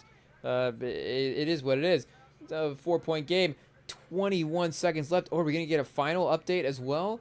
I guess 4 points. We'll see. We don't want to count the Clippers out. A banked-in three-pointer by one of the guys wouldn't necessarily be off the table at this point, but it does seem like maybe Boston has just enough of a cushion at this point. Harden 29-8 right now. What's James Harden been doing this year, chat? He is, again, I think you watch the games and you're like, oh, he's still actually like doing the thing, that he's been doing in terms of like the usage percentage. I don't know if we're going to get like a full, like a 37 wherever he was at back in the day. He's at 46-39. I don't know if I can quite, and I feel like in the moment, maybe this is the flip from back in the day. See, in the moment, I might have defended Harden maybe more over Westbrook because I did like watching, and I would still like to, I guess, like if I was queuing up highlights for guys, or if Pluto TV was running like kind of, he'll be actually lumbering around, and then we'll be rewatching Jokic from like 2023, and we'll be like, man, Jokic was flying around the court back then. Like, that's crazy. Oh, are we having connectivity issues, chat? Hey, yo, testing 1, 2, 3. Hopefully it's not the Wi-Fi starting to putter out on us here. We'll see if we can get everything reconnected and firing back up. But, hey, yo, Wi-Fi is going to go out just in time for us to... What'll collapse first, chat? The Wi-Fi or the Spurs? We'll see here. Spurs still clinging on to a 9-point lead as DeRozan goes to work in the post now as well, too. I mean, that is the thing. They do have the one-on-one play. Oh, Westbrook corner 3. Hey, oh, chat. We got 101 to 107. You hate to see it. IT might have to do a little editing on the noise made there. But, yeah, like we were saying for Harden, those peak years where he really could just take a guy off the dribble and then just boom, get to the basket. The quickness was definitely underrated for him there. And again, the repetitiveness of it, I get that maybe, if you say it's not your thing from a basketball standpoint, then I guess it is what it is. You're obviously entitled to your own right to like what kind of basketball you like, but it doesn't mean that James Harden wasn't a fun player to watch back in the day at the peak of his powers. Now again, it is a little different than it was, but he is still kind of having the interpretation of the James Harden from back then. And you see, I guess maybe the main point is as well too, is his efficiency this year has actually been kind of equal to where it was at back in the day. So again, you can't necessarily say that his number, like he's not the same player.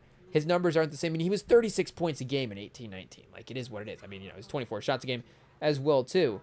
But here, let's sort out some of these broken down by teams, just break it down by individual season here as well too. Yeah, he's 25 a game this year, 46% from the field, 39% from three. So effective field goal percentage 57.2 has got to be up there with his highest. Yes, second highest of his career. Hey yo, so we got to go back to his bench days in OKC, 2011, 2012 when he was sixth man of the year. He was 49% from the field and 39% from three. So I guess if we just go straight field goal percentage, he was 49% in 11-12, 46% in 2021, and 46.6, and then 46.1 this year in 25-26. And then in 13-14 Houston, he was 45% a game, 25 a game that year. And then this year he was 30 a game, 0.3%. Oh, chat, it is the Wi-Fi. I think our Wi-Fi is having a little bit of the midday struggles. It is what it is. Hopefully we'll continue to power through here. But yeah, you got to shout out the shot-making capabilities from Harden at this point. And again, because he's a little bit, obviously, not quite the same player, he's just having to make way more difficult shots. So maybe it is kind of fun. I'm saying maybe it's back, fun watching James Harden again in 25. I do wonder if Norm Powell, I guess just from an entertainment value, like how Norm Powell would still be on this team if it'd be better or worse, ayo. But he is fun in Miami, and he's been good as well, too, and they need him to, from a shot-making standpoint. You know, Rozier, you know, I guess we could, I'm not going to say you're criticize the he's a quality player, ayo, you know, obviously. You know, betting the unders is probably not going to help your stats, but you know, when he's betting the overs, when he's confident, again, we've seen him be a good player. But and he can be kind of a pseudo, you know, carry the offense. He'll take a lot of shots, you know, can definitely run a team, quote unquote, you know, again, not trying to be disrespectful, but not saying that he's a first team all NBA guy while he's doing it. Pause. But Norm Powell can kind of, you know, absorb a lot of those shot attempts, and he's a little bit more of an efficient scorer than Rozier is, and I don't know if Rozier is as good enough of a, he can play that point guard spot, but I don't know if he's like a playmaker enough. You know, we go back, we're talking best version of Terry Rozier here again. It's different when you're betting the unders. You know, did Terry Rozier actually fall? Like, Terry Rozier still might be good, Chet. Is there some value in Terry Rozier if he doesn't get banned from the league? We'll see what happens. You know, I guess, has it been announced yet at this point? Because make no mistake, the Jante Porter thing, I feel like happened fast. Hey, yo, pause. Like, did we, 2nd and 7, jump ball to Rasheed Rice. We should mention second half underway now. Chiefs versus Broncos, and incomplete now makes it 3rd and 7. But it feels like the Jante Porter thing went down pretty quickly. Like, is there a day on here on his basketball reference page? That'd be hilarious. Suspended, banned from the league. Hey, yo, it still has his name bolded, so that means he's active. So if he was banned from the league, would that just like automatically retire him, I guess? I don't, you know, would he be an inactive player at that point? So I don't, you know, maybe there's still some hope. I guess waived by the Raptors April 17th. So, yeah, shout out. Signed by the Raptors on December 23rd, or December 2023, and then waived in April of 2024, and then was, you know, bounced around. I guess so he bounced around, yeah, from 2020 to 2024. So I don't remember over the course of the case, you know, if he was, you know, mixed up in all this stuff with all of these different teams. But, you know, I think I remember it being part of his Toronto run. So if it was just in those couple of months, again, for them to obviously spot this stuff. And they were saying as well, too, with the Terry Rozier case, because we know that that's been investigated for the league for a while, you know, that could be a sneaky sort of, you know, more conspiratorial thing than maybe we think. But also, you know, who knows? But either way, you know, the report was, I think, was it Shams or Windhorst? I think it was Windhorst. Shout out. I was going to say, who is the top reporter right now, you know, in the NBA? Shams or Windhorst? You know, Shams obviously breaking more of the instant sort of news. And Windhorst, you know, it's sort of the same dynamic, again, between him and Woj, where Woj is breaking all the stories. But Woj did have the investigative reporter aspect to his side of it as well, too, where I don't know if Shams has quite gotten there. Like, I think he's still probably throwing the articles up on ESPN and stuff. But again, I think Woj was, you know, shout out, Woj is obviously one of the best insiders in history. You know, you got to give him his respect. But still, it did feel like he was, and you know, obviously he probably knew way more information than he was saying as well, too. You know, Woj is, again, not just one of the best, but just one of the most informed, like one of those sneaky guys. Like, I don't know if there is guys that we can compare him to that wouldn't sound, you know, that wouldn't bring Woj's name down. But, you know, again, Woj was, you know, he was carrying some intel, chat. You know, his intel collection abilities in the NBA circles were pretty crazy. Like, it's surprising that Woj hasn't gotten contacted. Maybe he did. Honestly, you know, with the amount of TV guys that got hired in this last cycle, I can't believe Woj is not running. Would we rather have Woj running the FBI? I don't know. But, you know, maybe it's just better for the TV guys to stay, you know, in TV. I'm not sure. But, and, you know, I guess, you know, at the end of the day, you know, maybe they just not pick the right TV guys? I'm not sure, but who knows? But you know, either way, Woj, point being, pretty informed. You know, obviously Shams very informed as well too. But it seems like Woj, and maybe it's a pause, but Woj is a little, like, from an information standpoint, the combo of Windhorst and Shams versus, you know, again, maybe Shams just is kind of like the instant sort of alerts type of stuff. But I guess either way, I don't know, you know, Terry Rozier, Jante Porter, you know, Norm Powell, shout out. But shout out to everybody we just mentioned there. It is what it is. But, yeah, James Harden, you know, kind of playing okay this year. So, you know, not able to get the win tonight. We're going to assume after these last 20 seconds, I'm guessing, have run off here. Ooh, they did score a bucket. They did continue to score a little bit here. 118 to 121 is the final. Jaylen Brown 33. Yeah, Harden 37 tonight. 14 for 15 from the free throw line. So I don't know. We go back and check out the free throw line, free throw attempt numbers as well too, and see where those are at for 2025. But Jaylen Brown 51% from the field this year, 27 a game as well. So feels like his, really great performances this year. If we were going like amount of 30-point games, there's might be some way to sort it where he is. I mean, he's obviously at 27 a game, going to be one of the higher end scorers in the league. But now to cross over to that 51% mark as well too. You see 36% from three is good for the last handful of years. I mean, he hasn't been that good since 21-22. He's 35.8% from three that year. And then the year before that, 39.7, 38. So had a couple of years there. And I guess the volume would have been the same. So 7 a game at 39%, and then 7 a game at 35%.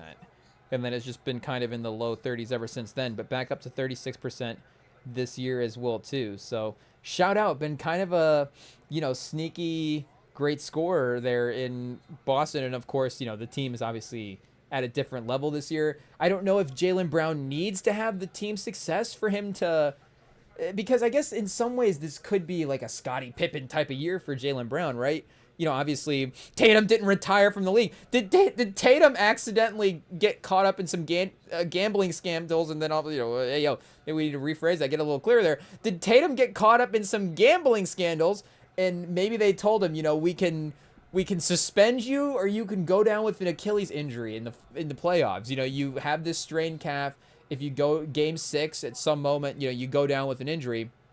Maybe make it happen. I don't know if they used AI to create the ripple in his calf when it happened, but, maybe there was a conversation that took place there. Adam Silver in his David Stern bag, and now Tatum has to miss the entire year. I don't know if maybe Tatum was on the Pete Rose, though, where he was betting his overs because, his performance wasn't necessarily going down as well, too. But they did lose in the playoffs early 2 seasons ago now, or, I guess however many seasons, ago at this point. I'm not, I guess, yeah, because they won the title and then the next season. This would be the second season after that. But, I guess like we're saying, maybe who knows? Is there something else there? But regardless, the point being, the opportunity is there for that season and a half sort of run for Jaylen Brown to be a guy without Tatum and Mahomes. Interception at the goal line. Oh, the run back by Denver. We've got a flag on the field. Chad, it might. Oh, fumble. It goes out of bounds. They may call the run back a little bit. They may bring the ball back a little bit on the run back. But, Mahomes. Scrambling, rolling out. He had the receiver there, I think. If we go back and see the replay, the defender was underneath a good maybe 5 yards or so in front of the defender. But Mahomes is not able to get the football over him enough. And intercepted. Killer, Chad. Once again, driving in the red zone. These teams not able to convert to touchdowns. So we'll see if the flag, they threw the flag on the screen after the run back. So I would assume that it's still Denver ball and that it's just going to be not necessarily as great field position as where he brought that out to. But, Mahomes. And that, again, I know that we're trying to be pro Mahomes here. We don't necessarily want, the Mahomes slander to be true. But, again, it's not to rewrite his spot in the league. It's just a curious season that he's had. We got to think about it, chat. We got to think about it a little bit.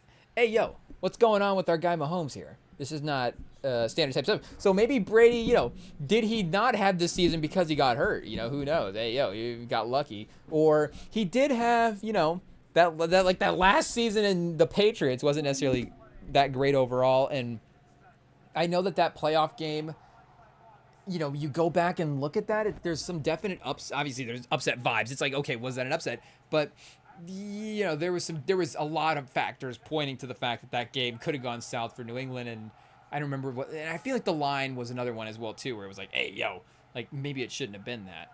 But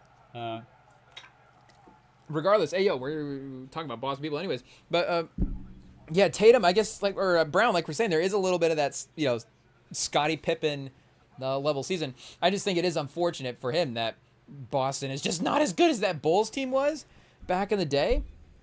Like, do we have to check? And I know, if we go player for player with just the two rosters, like, I don't know, Peyton Pritchard versus John Paxton. Like, could Peyton Pritchard, again, you start doing the era-specific things like that, and it may not be totally fair. But for what that Bulls team was in the league in the 90s without MJ, for what this Celtics team is in the league without Tatum, and again, it's not like they just lost Tatum as well, too. They lost Al Horford, for sure.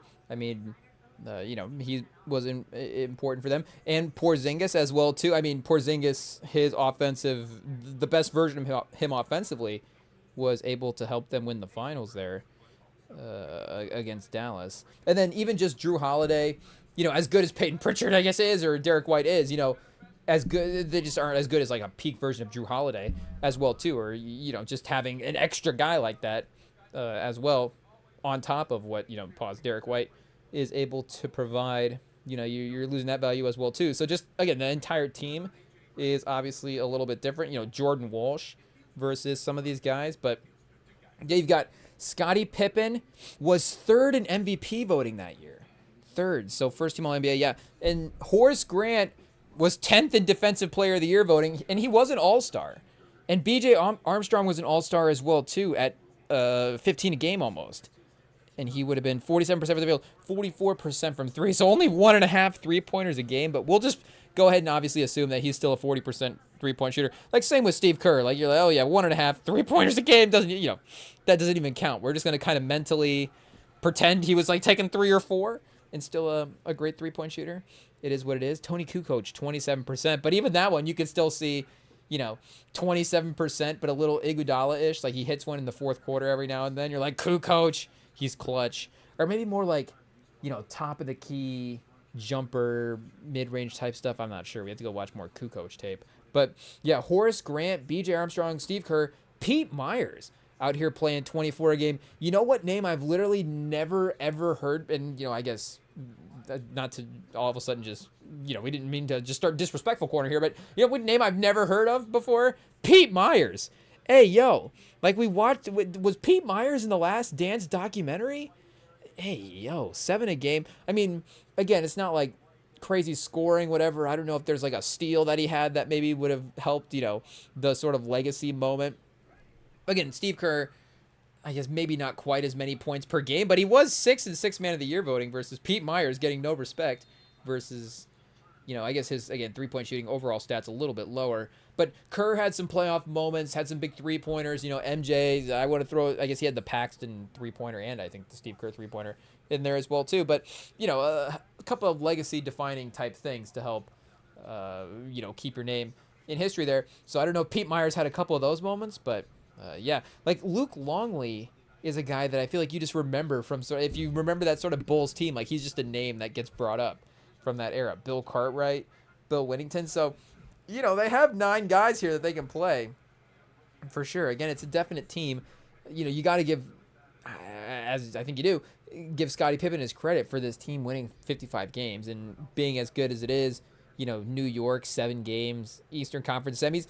And, the fact that the playoffs played out the way they did, the sort of playoff moments that happened the way they did, maybe lead to the fact that, again, they still had some good upside even without MJ. They could have even gone another round, obviously, and who knows, maybe they're even still in the finals if, we're not trying to, again, sort of disrespect Scottie Pippen here as well, too. I'm just saying that team even could have been better than, playoff-wise than it was as well.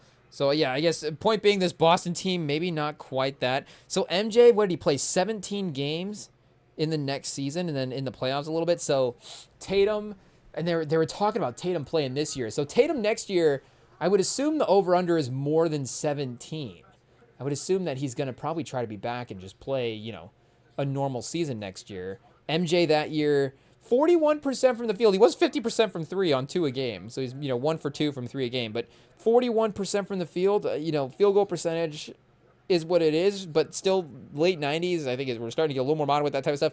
And MJ as well, too, is obviously also one of the more efficient guys that the league's ever seen. So he was still adjusting a little bit there, I think, as well, too. And they did, they did lose in the playoffs. So we'll see, I guess Tatum next year, how that sort of plays out. But I guess individually, like we're saying, for Jaylen Brown to kind of prove his, not to say that I guess he has to prove his statistical worth, but there is also, like we're saying, that sort of case where, and maybe not the number, but just sort of the efficiency, where it's just like a recklessness from Jaylen Brown, where you're like, okay, we get that he can sort of take every shot, but then it's just like, yeah, there is clearly that sort of, as him as a number one, just maybe is not quite the, maybe the most reliable thing that you have. And what we're seeing here now is, again, I think if you put a good team around him with his efficiency and scoring ability, like that team could actually be pretty good, and he could maintain sort of that number one type role, even without Tatum. And Bo Nix just threads a pass down to the sideline. So,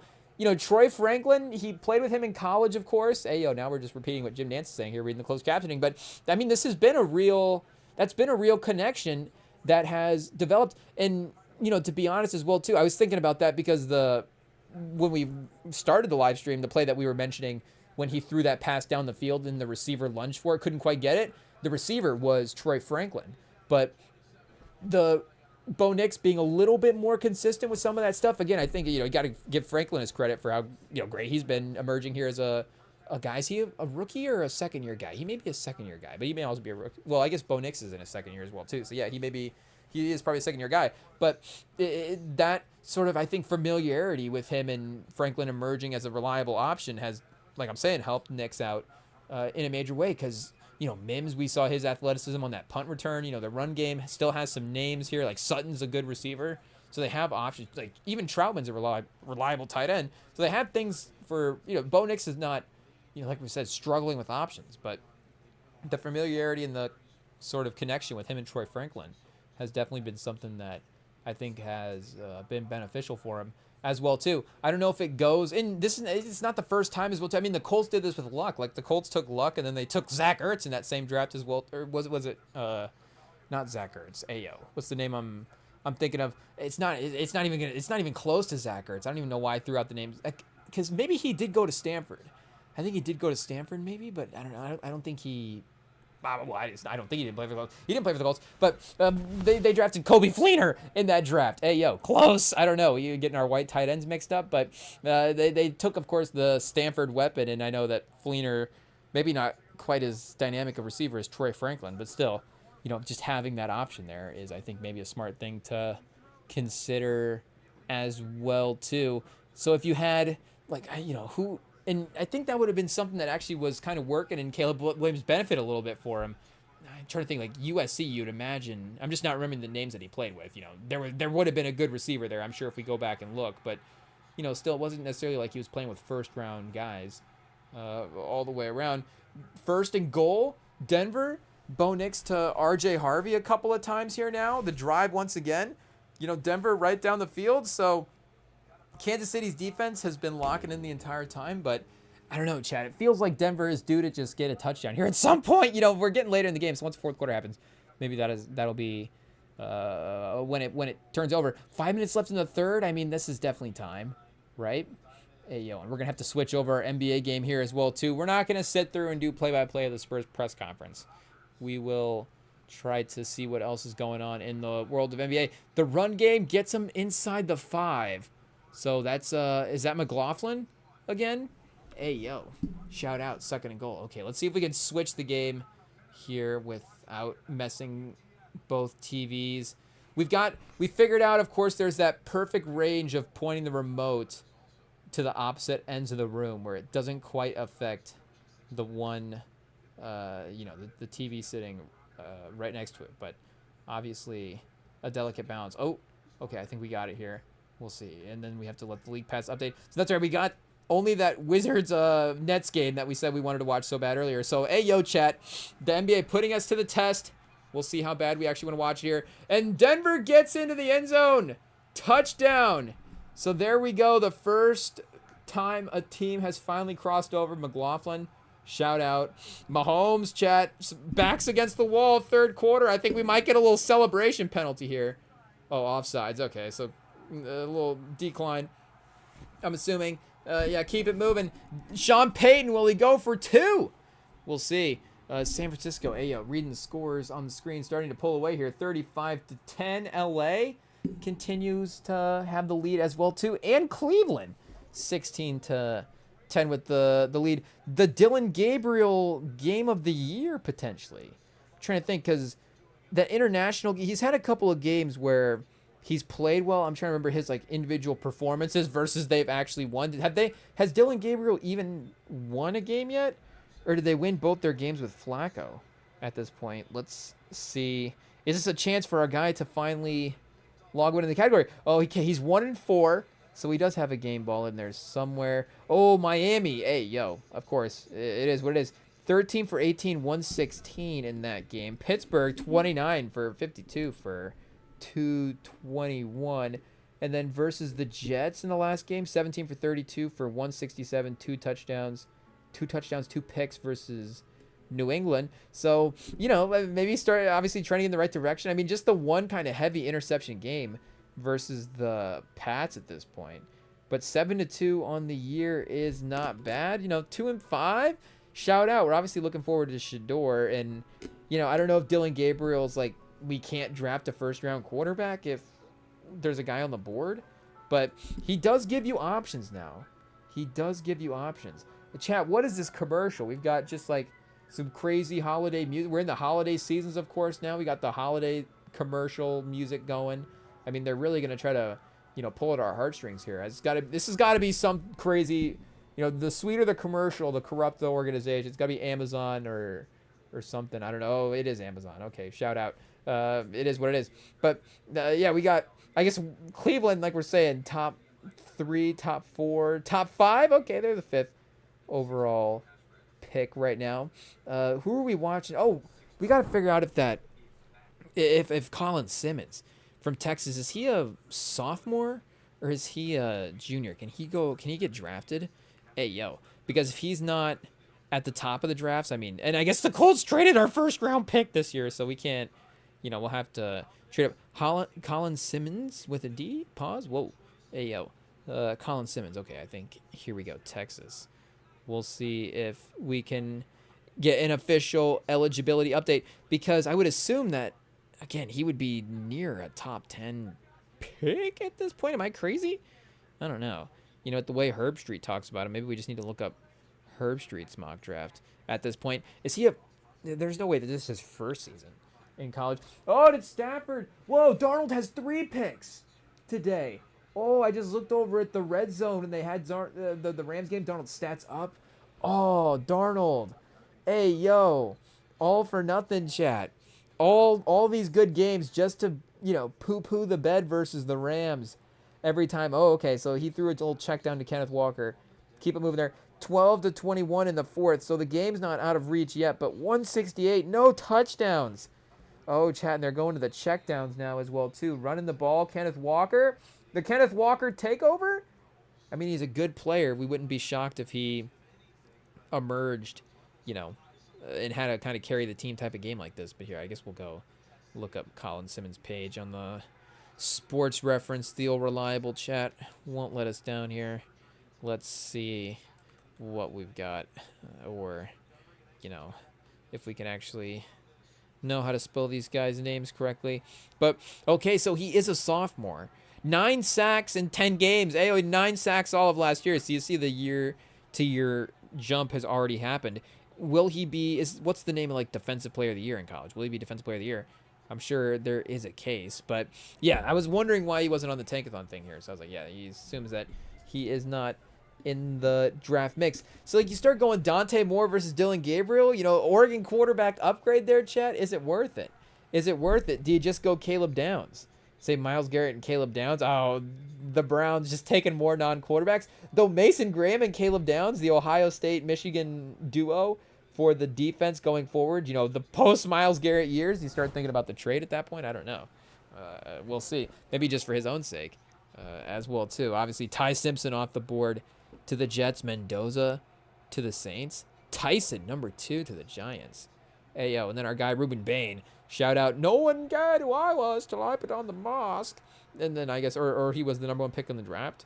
You know, I don't know what the proper quote is. We'll see. Is there a potential, like, Bain-style draft outfit that he can wear? You know, could he just, like, straight up go Bain mask? Or, you know, I don't know, Bain suit? Like, did Bain have, like, a leather jacket? So, I don't know. You know, leather jackets in the draft would be a move, Chad. We haven't seen that yet. Obviously, you know, the suits have, I think, dominated the draft since 85. Or, you know, I guess that was when the lottery started. When did we start showing up to the draft? You know, the green rooms. I'm not sure. But maybe the leather jacket might be the next evolution. A little Fonzie? A little Bane from The Dark Knight? Who knows? You know, the Joker suit, the Joker trench coat, purple trench coat would be a whole different level of move. Oh! And Mahomes down the field to Thornton, chat. Oh, I thought maybe they would get the pass interference. I think the ref was getting ready to throw the flag if Thornton didn't make the catch, but he hauls it in.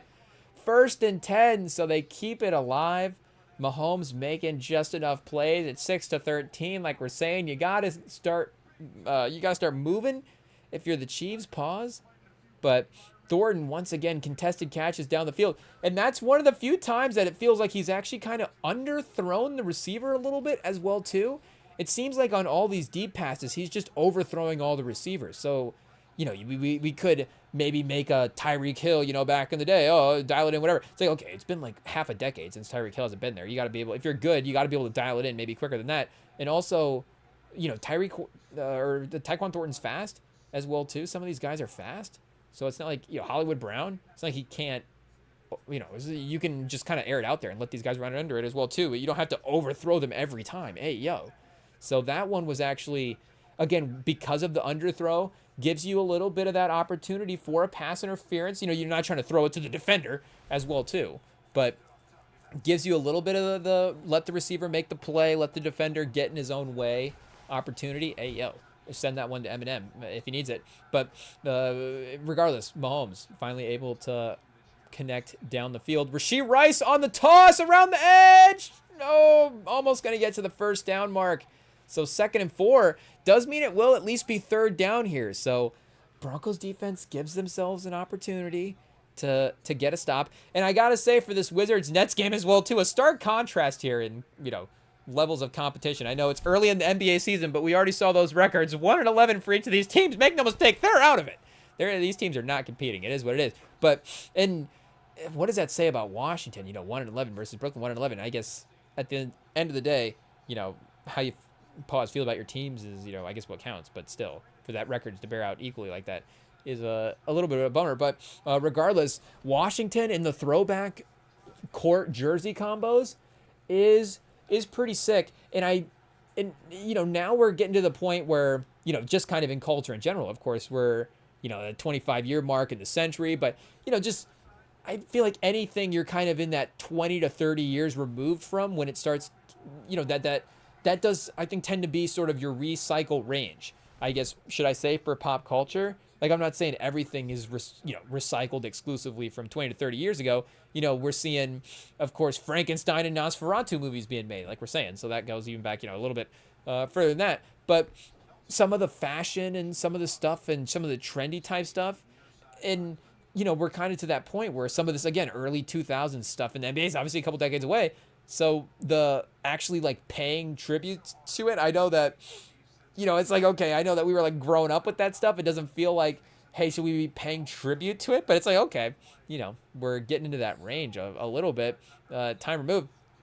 And that era as well, too, I don't know if I would have been a huge fan of it a couple of years ago, and just in terms of the fashion in the, I guess the NBA specifically, not the fashion. I'm talking about, like, the actual, like, the jerseys, like the on-court jerseys and stuff that these teams are wearing, and the logo designs. Hey, yo, obviously. And I think, like the literal fashion of the guys probably wasn't even, I don't know, would we consider them well-dressed? I'm not criticizing the fashion, you know, I'm just saying, where the baggy looks, you know, obviously the most timeless attire that we've ever had, just in terms of culture in general, you know, just in terms of what we were dressing like for a given year.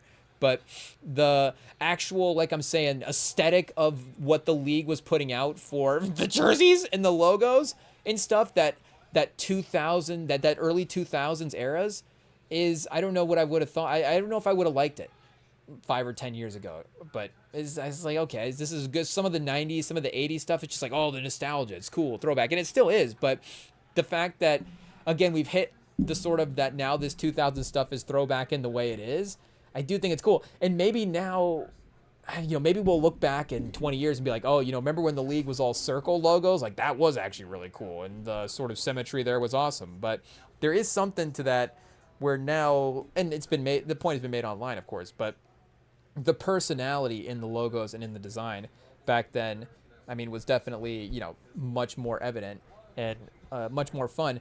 But things like the Sixers bringing back their stuff now as well, too, or the Cavs, like here, can we go like Sixers, aughts, jerseys and see? I mean, the Iverson days, obviously, if we're just thinking Sixers in the 2000s, this is actually what you think of because of how iconic those Iverson eras were.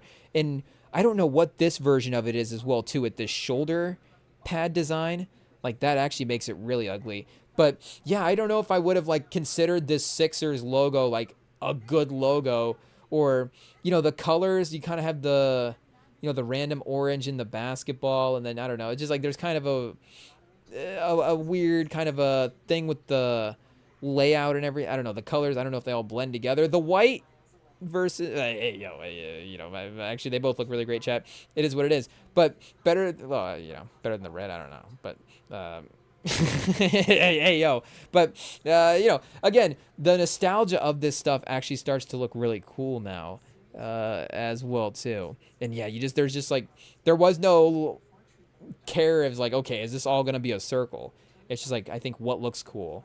And at the end of the day, like I'm saying, it's Sixers. It's, now we're messing up with the zoom here. It just says Sixers with a star over the eye and a basketball swoosh through. Like, there's not really a lot going on. And actually, like, the font of some of this older stuff, like I was saying, the font of that is cool. And then, like, even, like, some of the Ben Simmons era stuff, the process era Sixers stuff, where it's a little more, like, stars and the actual numbers, 6-7, 7-6. Philly, early adapters of the 6-7 trend. Who knew? But even these are kind of cool with the sort of color patches on the side here. And then that retro font, the sort of what we've seen in the modern day for the trim here.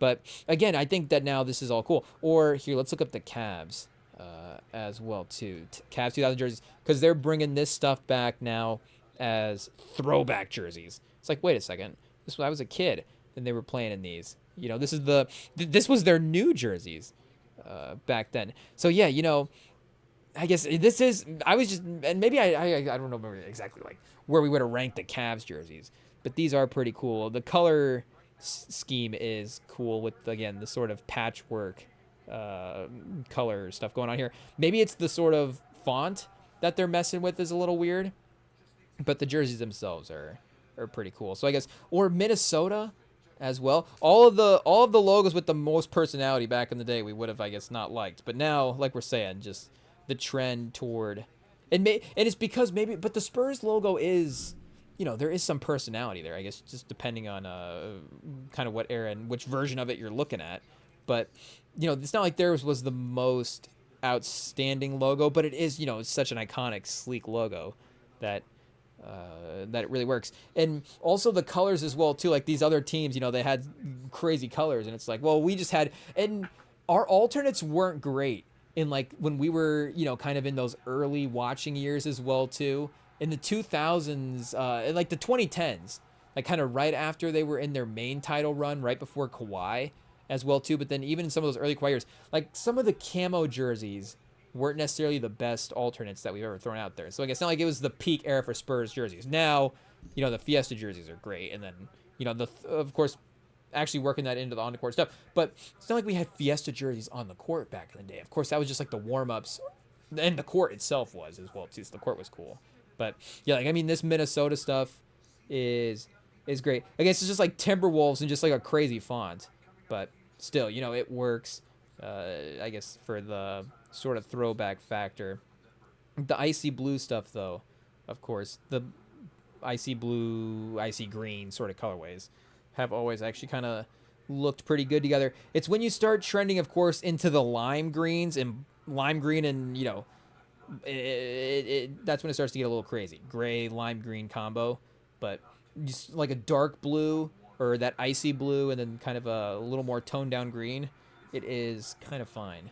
But yeah, shout out, of course, to the 2000. Do we just go like NBA 2000s era jerseys or aesthetic? I don't know. Can we find like a Pinterest board that somebody put together here? Maybe. Oh yeah, but speaking of, hey, we were talking about Washington in general. The Wizards ones are iconic, kind of for that era as well too. They really do look like that. So is this all kind of the same time? Because this Barkley jersey here, yeah, see, this is all like 90s.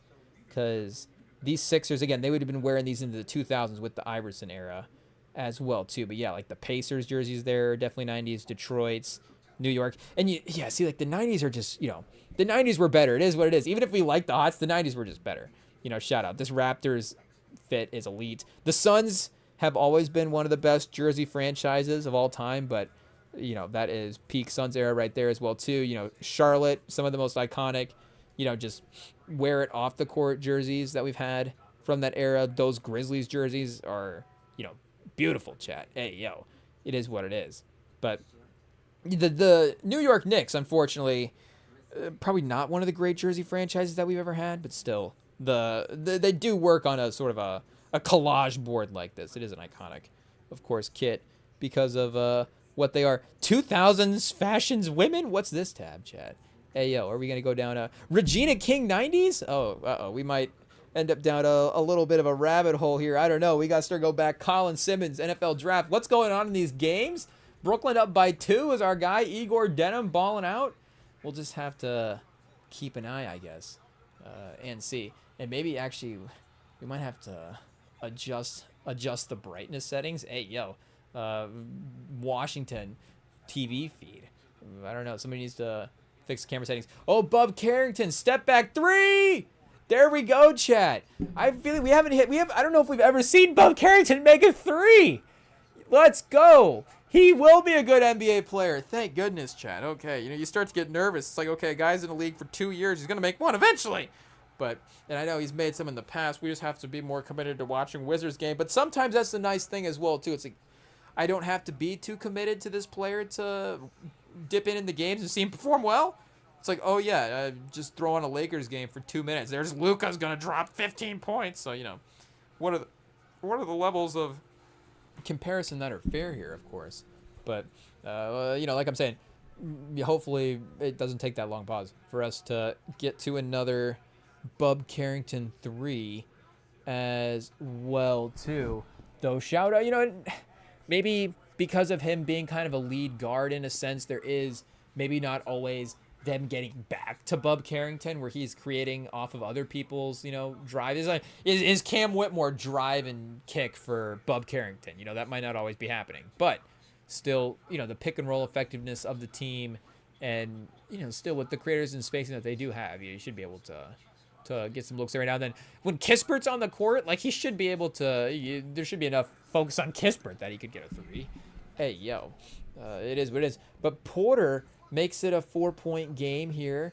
Brooklyn. We'll see if they, you know, this is their tanking method here. We saw him, of course, the other night. I don't know if we're just locked in on Brooklyn now. Until Brooklyn gets their next win, then we'll, I guess, go back to watching good teams. Hey, yo. But Zaire Williams, I mean, like I'm saying, maybe it's just to prove a point, but I kind of didn't, you know, we've always, like we said, go against the grain a little bit, pause and some of this stuff. Nobody likes to watch Brooklyn. It's like, okay, you know, like nobody's over here. We'll watch these Brooklyn games. But, yeah, there is still some fun guys on here to potentially watch. I mean, you know, Cam Thomas is obviously top-notch entertainment. Hey, yo. But Zaire Williams, a little off-the-dribble 3 there. We got some defense on the other end as well, too. I mean, Chad, this is top. I mean, these are the best players in the world right here. You don't think about it sometimes when you're watching Brooklyn versus Washington, but this is it, Chad. This is the best, you know, of all time right here. Look out through human history.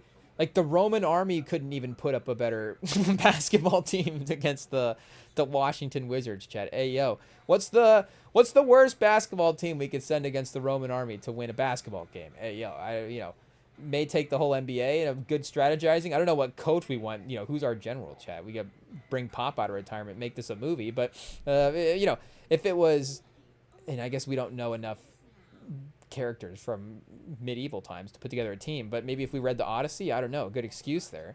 But Alexander the Great and Odysseus, what's that guy's name?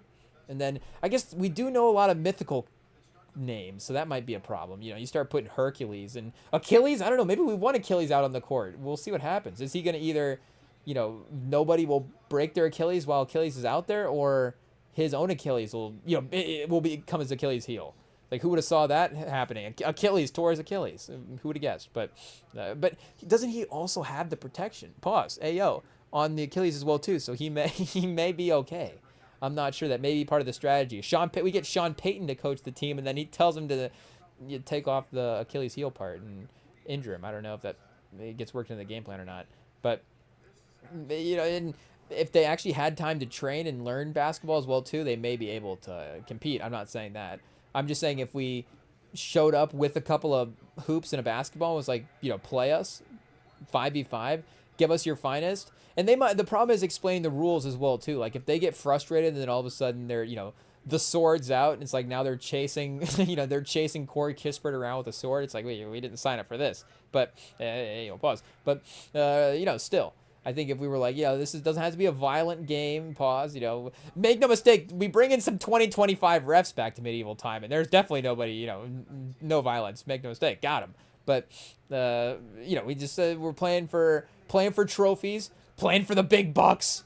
We're not necessarily, we don't play for honor and, pride anymore, chat. Even, I feel like, chivalry is dead, but what did they say? In the NBA, at least, there was like a code of honor up until when?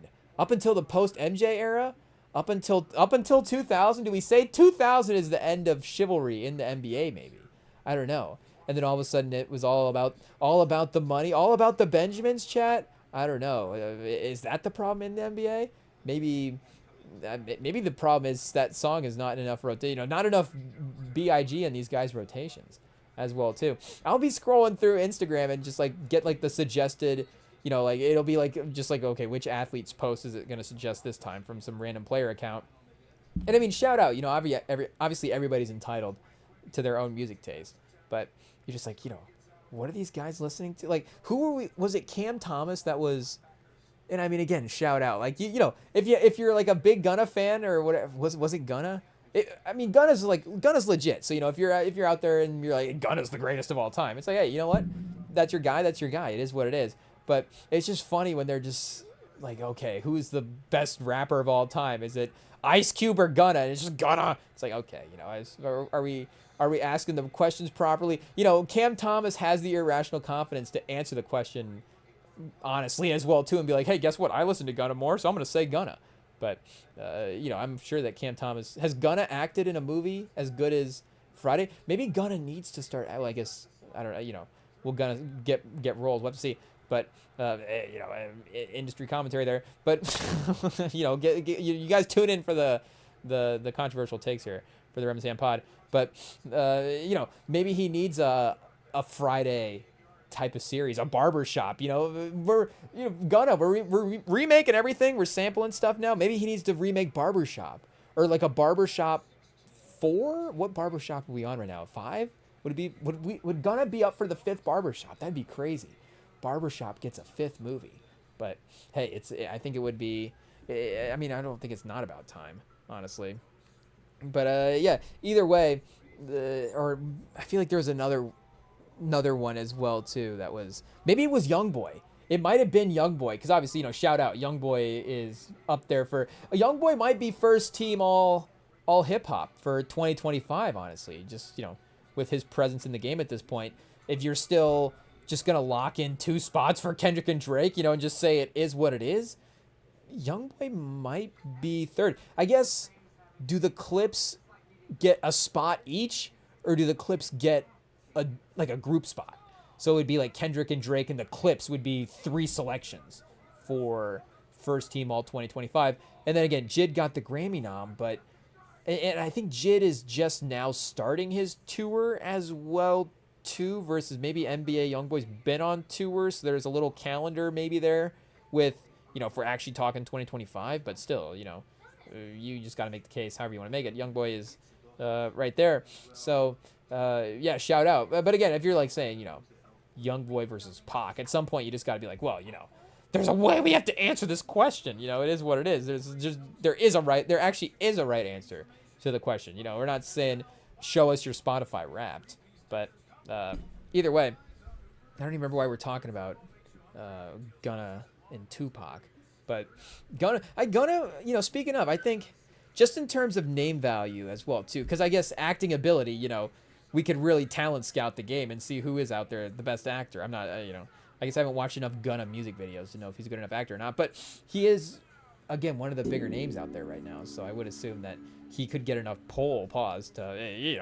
to be cast in roles, start getting some bit parts.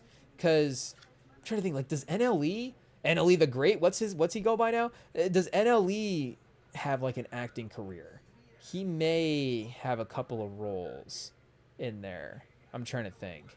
But he could be another one as well, too. They're kind of all, him and YoungBoy, Gunna, I feel like are all kind of in that same kind of class there. Do we have to look up that X-Men class? What the XXL class? What is it called now? Do we start a new rap class and call it the X-Men? I don't know. The Avengers. I guess it's not too creative. So we'll just let XXL stick with it. Pause. But yeah, shout out to those guys. It is what it is. Denver still with the lead, 16 to 13 here as we enter the fourth quarter. The run back or not really enter the fourth quarter. We got 12:44 left in the game, but Kansas City on the return, not too successful there. Ooh, a little Oregon USC on Saturday. There you go. Love to see it. USC, tough one versus Iowa recently, but still able to get the win. Iowa kind of, a lot of close losses, but hanging in there with some good teams this year, a feisty team.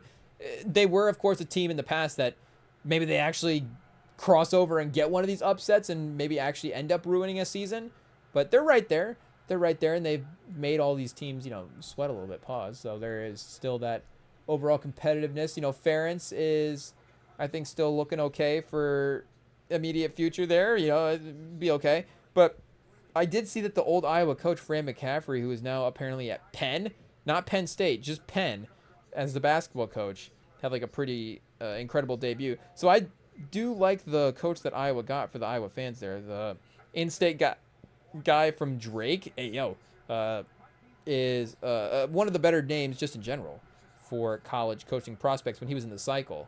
But good old Fran McCaffrey is still proving his worth there over at Penn. I don't even know what division Penn is in, but regardless, Fran McCaffrey putting up like 120 with his team in game one.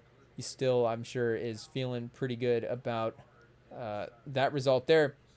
Sarr, the little spin move, getting to the basket. Do we have to do a height check on Sarr, or do we have to do a height check on Basta? Because that move that Sarr just made reminded me of a clip that I saw of Dembasta again. And I know that everybody's kind of talking, like Peterson is starting to kind of get the momentum right now as the number one pick. I guess Tankathon has moved him up number one. And we were saying Cam Boozer, keep an eye on Cam Boozer. He has also on Tankathon. When did he update? 5 days ago. Okay, so last week, I guess, whatever games were played over the last couple days, we'll see if Dembasta was really able to change that. But the moves that he has, and again, I've probably seen a few more of his plays than Boozer and Peterson. Not probably. I have seen a few more of his plays than Boozer and Peterson. Well, I guess maybe a couple years ago, obviously there would have been a time when the Boozer twins would have been leading in that category for highlights watched. But regardless, at this point, over the last couple of months, definitely would have been Dembasta. But they were playing on the Celtics court the other night, and that was an interesting one where, Celtics are the 12th pick right now. So they're not, I guess, close to Dembasta at the moment. But it's like, okay, they just have a way. It's Boston. It's one of those teams that's just going to find out how to get their, they're going to find out how to acquire good players like that somehow. They're going to luck in. And you got Brooklyn sitting right there at the number 3 pick. Like, Brooklyn's going to happen all over again. They're going to trade their picks to Boston somehow. Would it be for... No, it wouldn't be for Jaylen Brown because, you know, respectfully for the other guys as well, too. But Jaylen Brown is much better right now than Paul Pierce was when they traded him to Brooklyn. So that'd be, you know, even a crazier version of the pivot and give it to Brooklyn. Hey, yo, was that a pause? But, you know, it'd be actually a defendable version of that, I think, for Brooklyn, because I don't think they would be able to put some supporting cast around Jaylen Brown, but he would actually be, you know, trading for a good player. You know, it was Paul Pierce, you know, just different part of the timeline for his career when they acquired him. Not to say that they got, of course, a bad player. You know, they traded for all great players. They traded for Garnett and Paul Pierce. Just unfortunately, in classic New York basketball fashion, professional basketball fashion, they got him too late in their careers there, 21st century. But yeah, Dembasta he had a drop step. I almost wonder if we just like search Dembasta drop step. Let me see. I think Bleacher Report posted it. If we do a classic search and save, I might be able to see if we can find this. I don't know if this drop step is necessarily worth looking up. Well, what do we got here? Harden broke his ankles. OMG. Oh, Pritchard. Oh, we got Pritchard, chat. Hey, yo, Harden. An ankle snatcher this year. Oh, the crossover and takes it to the basket. And then with the little floater, he actually made it. He had that pull up from half court to try to hit the game winner like a week or so ago. And it was like, okay, what are we doing there? Maybe this was Bleacher Report Hoops. Can we get a link to Bleacher Report Hoops here? Do they have a Bleacher Report College Hoops, or is it just Bleacher Report? Ranking the top 10 freshmen in college basketball. Okay, it might be this one. Miles Coven from past half court. Nope, not that. Dembasta, UConn versus BYU put on a classic. Ooh, we might have to see if we can find a pirated version of that game. Hey, yo. So this is the page where it would be, but I don't see the highlights, so we might have to stop looking here for it soon. It was so crazy they had to take it down? I don't know. What was it? I thought it was something like Dembasta putting on a show or on the Celtics home court. Oh, maybe it was just straight up the NBA posted it. Okay, we'll just check the NBA page one more time. I guess I'll check the NBA page. Hey, yo. And see. Because it was, like we said, on the Celtics home court. So does that have anything to do with the fact that the NBA might have posted this? Oh, it doesn't look like they did. Hey, yo. Or it was just posted farther back than I thought, and it just got sent through my feed, you know, just recently. But it was, you know, him getting to the middle of the paint and then spinning back. But the ground that he covered on the drop step and then the effectiveness, of course, of the fake that he made was like, whoa. At 19, that is, you know, that was professional. I know, like, I don't know if Jabari Smith is a name that's kind of like, you know, I don't want to say feared because Jabari Smith's a good player, and Jabari Smith also just got a little bit of a paycheck as well, too. So it's not to say that Jabari Smith's career hasn't worked out. But, you know, there was definitely that, could Jabari Smith get his own bucket? You know, it is what it is. Could he get his own bucket in a different type of way when he was drafted? And again, he's like a defensive three-point shooter, kind of stretch four type of guy now. But, and I guess Chris Bosh would be really a really favorable comparison for Jabari Smith. Like, hey, yo. But would it be more now the best version of Jabari Smith would be like a Chris Bosh versus maybe we almost were thinking, and again, you don't want to throw out every 7-foot guys to ramp, but that just a little bit more perimeter oriented, you know, 6'8" type of guy versus maybe a true type of 4 player. But I think Dembasta is just, you know, from, again, the limited clips that I've seen. Oh, Kelsey breaks a tackle. He hasn't broken a tackle in 2 years, but he gets in the end zone. 4th quarter, 10 minutes left. Oh, big score for Kansas City, chat. A playoff level touchdown. Like, keeping the playoff hopes alive level score. Hey, yo. Most in Chiefs history for Travis Kelsey. Hey, yo, do we have to get Sam on the line to celebrate the moment? We might have to, chat. Past Priest Holmes. Hey, yo, Priest Holmes. It's fun that Priest Holmes had a record. I mean, he is one of those guys that, you know, like we were saying, I don't think we need to, well, he did make some, I think, some all-pros and stuff, but he's, you know, his name doesn't get brought up all the time. Like, you need to bring up, you know, Priest Holmes. Like, let's not forget about, you know, I wouldn't say he's a, you know, Westbrook level. Westbrook probably a little bit better than Priest Holmes over the course of his career, but peak Priest Holmes, Paul, is probably as good as Westbrook. And Denver blocks the extra point. So a field goal game now. Kansas City, still 10 minutes left. Not that kind of last drive scenario where maybe, that would have closed the game or, really changed the game if it would 3 or 4. But it's still, okay. We're a 3-point game here, a field goal game. Obviously, that range is changed now from what the Broncos need on this drive immediately. But I guess regardless, again, we'll have to watch Peterson. And I guess, can we pull up some Peterson highlights right now? Hey, let's see. I guess, what are the rules here? Does IT have a rundown? Let's see what we got for, for this draft class for 2026. The Spurs kind of starting to move out of it. I don't know. They have the Atlanta pick swap. Or Atlanta pick or pick swap. I think it might just be this Atlanta. Yeah, it's just the Atlanta pick. So Atlanta's 21 right now. So, they're not falling into the lottery based on that. But the Thunder chat with the Clippers and the Jazz. How did the Thunder have the Jazz first-round pick? The Jazz have everybody else's first-round pick. How did the Thunder get the Jazz? Presti. He does steal these picks, when nobody's looking. I literally think he does. Like, Danny Ainge woke up and was like, did I trade first-round pick? Did they implant some kind of memory? Maybe that's what it is. Maybe Presti actually uses Inception. We figured it out, chat. We figured it out. Presti can, plant the idea. He hired a guy to go to Steve Ballmer and plant the idea that he needed to trade everything on his franchise and Shai Gilgeous-Alexander to the Thunder to get Paul George and Kawhi Leonard. It's the only explanation. Because how do the Thunder have the 9th and 10th pick in this draft? Oh, chat, that's actually frustrating. I've not been super upset with the Thunder building this team up until this point. It's like, you just got to hand it to them. It is what it is. But this is ridiculous. I mean, you literally do have to hand it to them. The league has handed them this team, in a sense. This is crazy. I mean, 9 and 10, they're going to trade up. Brooklyn's going to be like, oh, we can get 2 more first-round picks. And OKC's going to get Dembasta. Oh, chat. It's ridiculous. This is actually making me upset. We might have to go back to break. Do we have to go back to break and cool off?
All right, we are back, and I was just navigating something on the screen here because we just got realized that we are not able to record the rest of the pod. We're out of space on the computer chat. Ayo, so I guess, for those on the YouTube, this is the rest of it. If we would have able, to say a little outro, of course, knowing if we were tracking our disk space. Ayo, pause.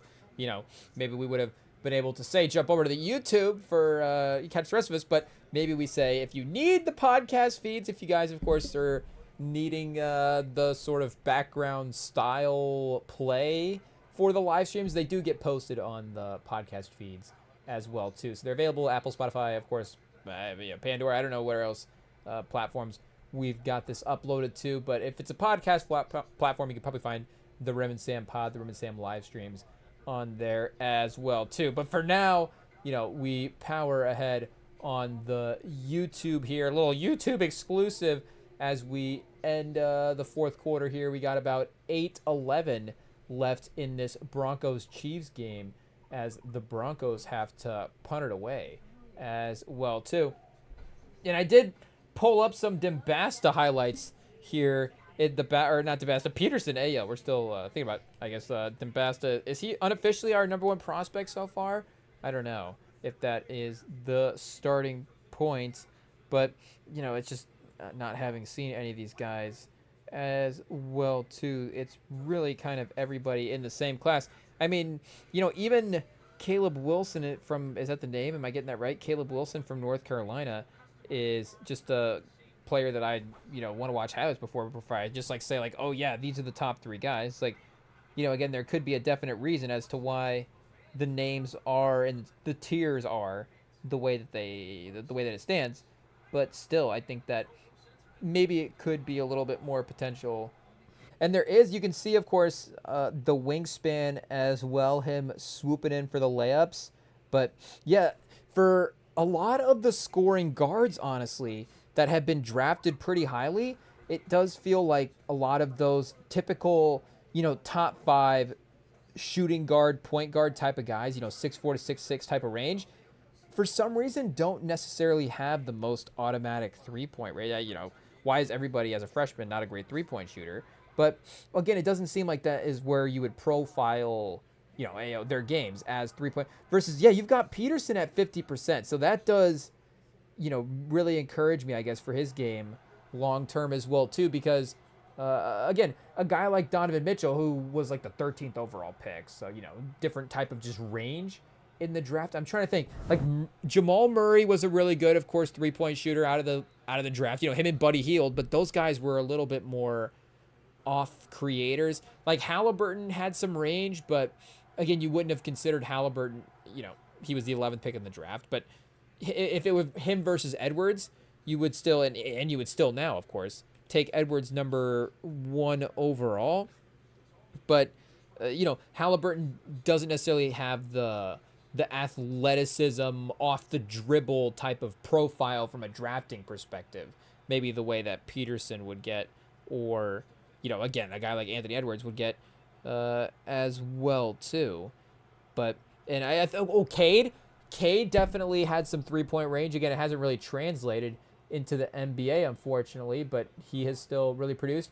1st and 15, Kareem Hunt. The Broncos defense swarms, so as they're backed up in their own territory here, we'll see how they're able to, navigate being behind the sticks. Pause. LaMelo, for sure. Peterson versus LaMelo. Yeah, he might be one of the better scoring guards that we've had just looking at the name. Again, it is a spot where you really do have to take a swing in the draft. I don't want to say Jeremiah Fears in this past class. Maybe Trey Johnson is a good example where, and again, maybe it's a little bit of a different type of expectation for both those guys, because even the 6th pick versus the number 1 overall pick, even sometimes the number 1 versus the number 2 overall pick, there's a difference there, just that type of, status. But again, a guy like Fears or Trey Johnson, you feel they're a little specific sometimes in the outcomes that you get for their careers, and maybe because the three-point shot isn't quite as developed, you're like, okay, if they're just kind of that score. Or, Colin Sexton is kind of in that range as well too, though again, we're not necessarily highlighting the top, but I feel like maybe because of this reason, those guys in that 6'6" to 6'4" range, unless you get, Ja Morant or or Anthony Edwards, but Ja as well too. You know, just in terms of the 3-point shooting thing. Hey, yo, what type of shooting has really worked out for Ja Morant in his NBA career? Not a lot, but RJ Barrett as well too has had good moments, but for his career, you see less than 35%, and that was definitely a little bit of a question as well too. So Peterson versus RJ Barrett. I'm not saying that stylistically they're like super similar. I'm just saying as sort of evaluating the overall quality of the game. Like Barrett, Peterson, I would say just after watching a couple highlights, a little more athletic and again a little better of a 3-point shooter. So immediately it's like, okay, and this is a tough bar that Barrett had to cross in terms of Zion and Ja for those top 2 picks. Those guys were definitely locked in there as well too. So I don't know if we'd go back and say, RJ Barrett's like one of the best guards that we've had in recent draft history, but he is a really good high school prospect as well too. And just in terms of kind of a scoring guard, you assume that he would have a little bit more, he had a little bit more of a theoretical kind of a complete game. Anyways, again, Maxey was drafted way later in the first round. Garland is another one Garland's a little undersized though. So again, I guess maybe from a guard prospect, like I'm saying, the well-roundedness, the sort of all the boxes that he checks here is a little bit rare, honestly, from that spot. Do I say ever? Hey, yo, the most perfect guard prospect in the top 3 ever? Because for some reason, again, those guys, because of the swing, it's like, well, do we want to take a chance on Kobe in the top 3? And then he ends up falling to, like 14 or wherever. Shea didn't quite have the 3-point range for sure. Still hasn't quite become, an elite 3-point shooter per se. But regardless, of course, we know the scoring thing has not been held back because of that. But 11 points, Luka, for sure. So Darren Peterson versus Luka? I don't know. Luka, of course, maybe a little better playmaker. So Luka, of course, maybe is actually, if anything, they're in the same tier of type of prospect, even if they're a little bit different. But maybe Peterson has a little bit of a defensive edge over Doncic as well too. And Brunson out of this draft, just statistically versus Doncic, obviously pretty competitive there. Oh, De'Aaron Fox. And De'Aaron Fox did end up going fifth. Lonzo, I guess. Lonzo and Markelle Fultz. But the Fultz one, it's easy to look back and say, like, yeah, it makes sense. But, that's a classic. Again, Washington wasn't, like, super great with him as the best player. So it's not like he was a surprise name as necessarily a number 1 pick. But it was a little interesting over the draft cycle to be like, okay, again, Lonzo and Tatum and Josh Jackson and Fox, like Fox as well too. We've seen some of these guys on some stages versus, again, Fultz's game is a little theoretical. But regardless, again, he did check a lot of boxes. So wait, what was Fultz's stats? Hey, yo, a little Darren Peterson versus Markelle Fultz comparison. Markelle Fultz, 6'4", 209. Okay, wait, we're looking for college stats here real quick. Let's see what we've got. And I guess in some ways as well, too, he's become a, like whatever best version of Markelle Fultz, which was like him as like a 4th to kind of 6th man on a decent team. It was an impactful player, but obviously not the sort of scorer. But even still, I want to say, like listening to, KOC back then, Kevin O'Connor on the Ringer, shout out. I want to say that he was even throwing around like CJ McCollum type of comps for Markelle Fultz, and it was like, okay, the safety of that I guess is cool, but it's also like, do we want to be taking CJ McCollum and the number 1 overall pick? I draft based on comps, so if you're comping somebody to CJ McCollum, you're probably just gonna take one more quick scan through the draft board just to double check. But in college, he was 23 a game and 6 assists. So you see right there, and 47 and 41. So you see right there again across the board, great numbers. And as a freshman too. So sometimes maybe you have like a senior on kind of an okay team, and it's like, well, 23 a game and pretty good efficiency. Like those are the type of guys that I always end up falling for in the draft the draft cycle, and especially if they have a good tournament as well too. In some good moments like that, I'll definitely be like, that's a guy that needs to be in the lottery. But it's like, okay, he's also like 28 years old. He probably should be putting up 25 a game in college. But yeah, I mean, those type of numbers, again, in year 1, is obviously a lot of upside there. But yeah, I don't know if Peterson is Darren Peterson to Markelle Fultz the fair comparison, because I think Peterson is a little bit more explosive. Though Fultz's first step is underrated, and I don't want to say, we'd have to go back and watch some of those Washington highlights. I don't want to say that he was not, not relying on that back then, but he maybe did settle for a little bit of some jumpers. So wait a second, let's take a look here and see. Wait, is it 2 R's for our guy Peterson? Oh, Daryl Peterson? Who's Daryl Peterson? Oh, we're at college football. That's why. It's like Sports Reference doesn't even know who these players are. Hey, yo. Okay, so wait. Okay, I mean, REMINGTOM Pod still doesn't know who these players are. 2 R's. It is what it is, chat. Darren Peterson. 6'5", 205. Okay, kind of similar. 21 a game. So Markelle Fultz actually better playmaker. But, hey, yo, through 2 games, I guess he hasn't missed a single shot. Oh!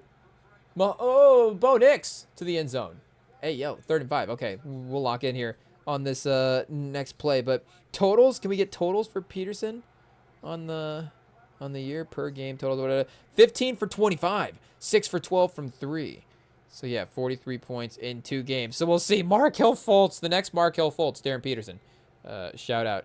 Should be exciting for NBA evaluators. Is that why we like Dembasta a little bit more? We just had to find a guy to prove our point, chat. It is what it is. So we'll start comping Darren Peterson to Markelle Fultz, with all due respect to Markelle Fultz. Shout out. But yeah, Dembasta is the next. Who's like a... And he's got a little perimeter game as well, too. We'll see. Double check the 3-point percentage. 3rd and 5. Bo Nix scrambling, gets the completion, but it's going to be short of the sticks. It's going to be like a 2-yard pickup for Sutton. But good job at tracking the pass, working back toward the pass, of course. Good job at Bo Nix getting that, even though there was the pressure there.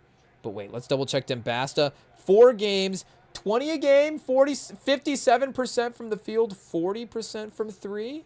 Okay, so you see the efficiency is been matched. 4 for 10, a little bit more limited. 31 for 54, though. So I do think Dembasta's ability to get a bucket could be a little bit more reliable one-on-one kind of versus anybody. Like, he may be able to match up versus anybody a little bit better than Peterson. If we're just doing that basic sort of, if we're just stereotyping based on the height, essentially. But also, he's able to, again, kind of use that and work that into post-ups as well, too. So we'll continue to see. And then Cam Boozer, can score, rebound, play make. Again, he's just a great... Some quick Cam Boozer highlights here. I guess if we, gave Peterson a quick look, we'll double-check some Cam Boozer early tape as well, too. Let's see. Just a casual 33-12 in his debut.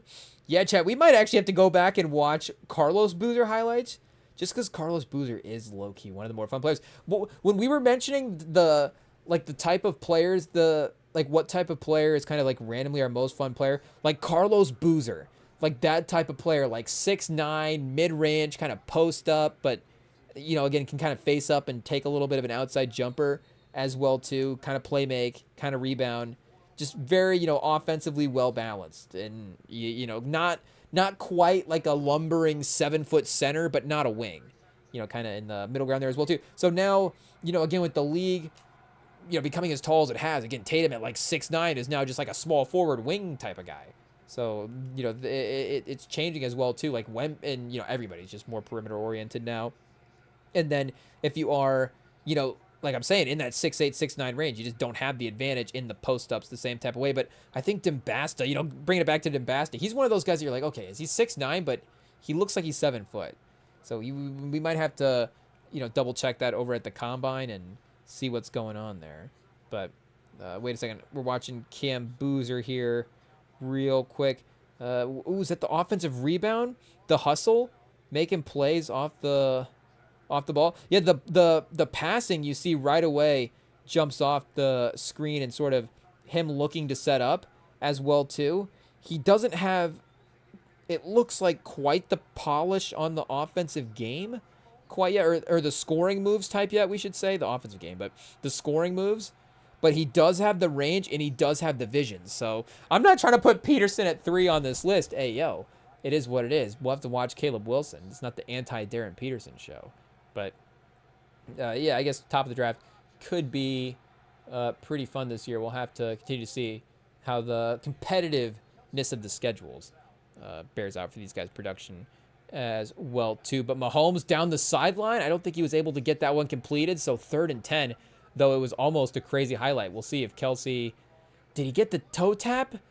Oh, he got the catch. Did he maintain? Oh, I don't know if he maintained possession as well. I think he kind of intentionally put the football on the ground in a way to make it look like he had possession, but I think he was using I don't know if we can read Kelsey's mind that quickly, but it did look a little shady there with him placing the football on the ground with that catch. So 3rd and 10 makes sense. Not in field goal range. They're going to have to punt. The corner blitz. Mahomes once again takes a sack, immediately pointing to the helmet like he knew McMillan was going to try to rough the passer, or he knew that he wanted to try to beg for a penalty. I don't know what was going on there. But once again, feels like he takes a sack. And I know they're not in field goal range, so this doesn't necessarily bump him out. But even just throwing it away and saving yourself some yards on the punt could be important as well too. Did he not see him there? From that angle, it honestly looks like he just doesn't see him, chat. Hey, yo. So 4th and 21, they get to punt away. Game tied, 19-19. Bo Nix! 4th quarter, Bo Nix! Oh, chat. We could have a moment here. He could go 9-2, sort of legitimize the way the season is playing out, and they could end Kansas City's maybe playoff hopes. Wouldn't be mathematical. And I know there would still be a way for somehow the league to work them into the playoffs. But at 5-5, this would be, of course, I guess, would it be more down bad than what, 2-0 or 0-2 or 2-3 or whatever they were at earlier in the year? But, and that missed extra point. We knew it was going to be important, especially when these teams are not scoring as well, too. You're going to need every opportunity like that. But yeah, it would still at least be a 1-point game with Denver getting that field goal earlier. Plus 60 point differential in the 4th quarter right now. So the fact that they're still positive through the other 3 is pretty good as well too. They're plus 3, but plus 60 in the 4th quarter this year leads the league. So I know we're, well in at this point, 2 minutes left. But if they can continue to add to that right now, of course, would be timely. Only needing a field goal. We'll see how much time they're able to work off the clock here. And I guess we should look real quick before we lock in what other games are happening here as well too. So 19-21. Hey, yo, we need to get back to the red zone and get the Seattle-LA game on as well too, because we got Sam Darnold trying to make up for a 3-interception game. Oh, chat, can he resurrect the storylines here? And maybe the fan base can walk away and feel okay about the performance. Oh, RJ Harvey cuts up the field. 1st down, flag on the play. Ooh, we may not like that. Oh, chat! Sam Darnold with 4 picks. Oh, no. 0 touchdowns. Oh, and it goes final. Oh, no. 16 carries for Kenneth Walker, 67 yards and a touchdown. Let's see, receiving-wise. JSN, 9 for 105. AJ Barner, 10 for 70. Ayo, and then Walker, 3 for 44. I guess was at least effective in his opportunities. But Barner and JSN getting a lot of looks. Kyron, 12 for 91 and a touchdown, is really, of course, the MVP of the day. And I guess Stafford just threw it to Puka Nacua a couple of times in the second half. That's really it as well, too. So difficult to say an MVP day. If we're being honest, of course, if anything, Josh Allen, I guess, gets a lot of the MVP buzz today. Drake May had a pretty good game on Thursday. They did get the win, a little, not necessarily, I guess, going in there and completely dominating the Jets. Hey, yo, it is what it is. And I think Henderson, again, speaking of running backs, being the MVP of the game, Henderson is continuing his sort of breakout stretch of the season as well, too. The only thing against Josh Allen today was the fact that he had a lot of turnovers, but they were able to win by multiple scores. If they had won, if this game was, 33-32 or 43-44 or something, if it was, a closer game, then maybe that would be, a little bit more of a something that we'd be annoyed about his performance. But, on the other end as well, too, he took all of James Cook's rushing touchdowns, so it makes his stat line look pretty good. And if you're walking away from a day with 6 touchdowns, you're going to probably be okay in the MVP odds. Baker, they were able to have a good game today, and I guess, we got Denver here. 2 minute warning. Bo Nix, a strike over the middle of the field. On the run, is that Sutton? He finds Sutton laying down in the zone defense. Uh-oh, Chad. They're driving here. They're driving. He might actually have a moment. But moments, Baker Mayfield, I guess, had an opportunity to have a moment a little bit. Because they are 6-4 now. And, Baker is still, I would imagine, I guess I don't know if he's like way up there for MVP odds anymore, but still one of the better quarterbacks in the league. Obviously, still having one of the really, really good quarterback seasons. But they haven't quite been able to compete with these top teams. Yeah, they lost to Philly. I guess the 38-35 win against Seattle is their best win by far this year. And that game was really close. But, yeah, they lost to Philly, lost to Detroit, and lost to New England, and now Buffalo. So not to say that, again, they're going to win all those games, obviously. But maybe, between Philly, Seattle, Detroit, New England, and Buffalo, you'd want to do a little bit better than 1-4. Maybe one game better. Can we go 2-3 in that stretch? Can we go 3-2 in that stretch if we're actually going to be a Super Bowl team? San Francisco's like an okay playoff team. They get a good win there as well too. But the early season kind of close games, was definitely not them being, of course, a bad team. But they are probably a little bit, obviously, more of a competitive team than they are more, one of the best teams in the league. Also injured as well, too. But again, Baker hasn't necessarily been great in those games. He was really great, end of game against, Atlanta, against the Jets, against the Texans. The Texans defense is pretty good as well, too. So, got to give him credit where credit is due.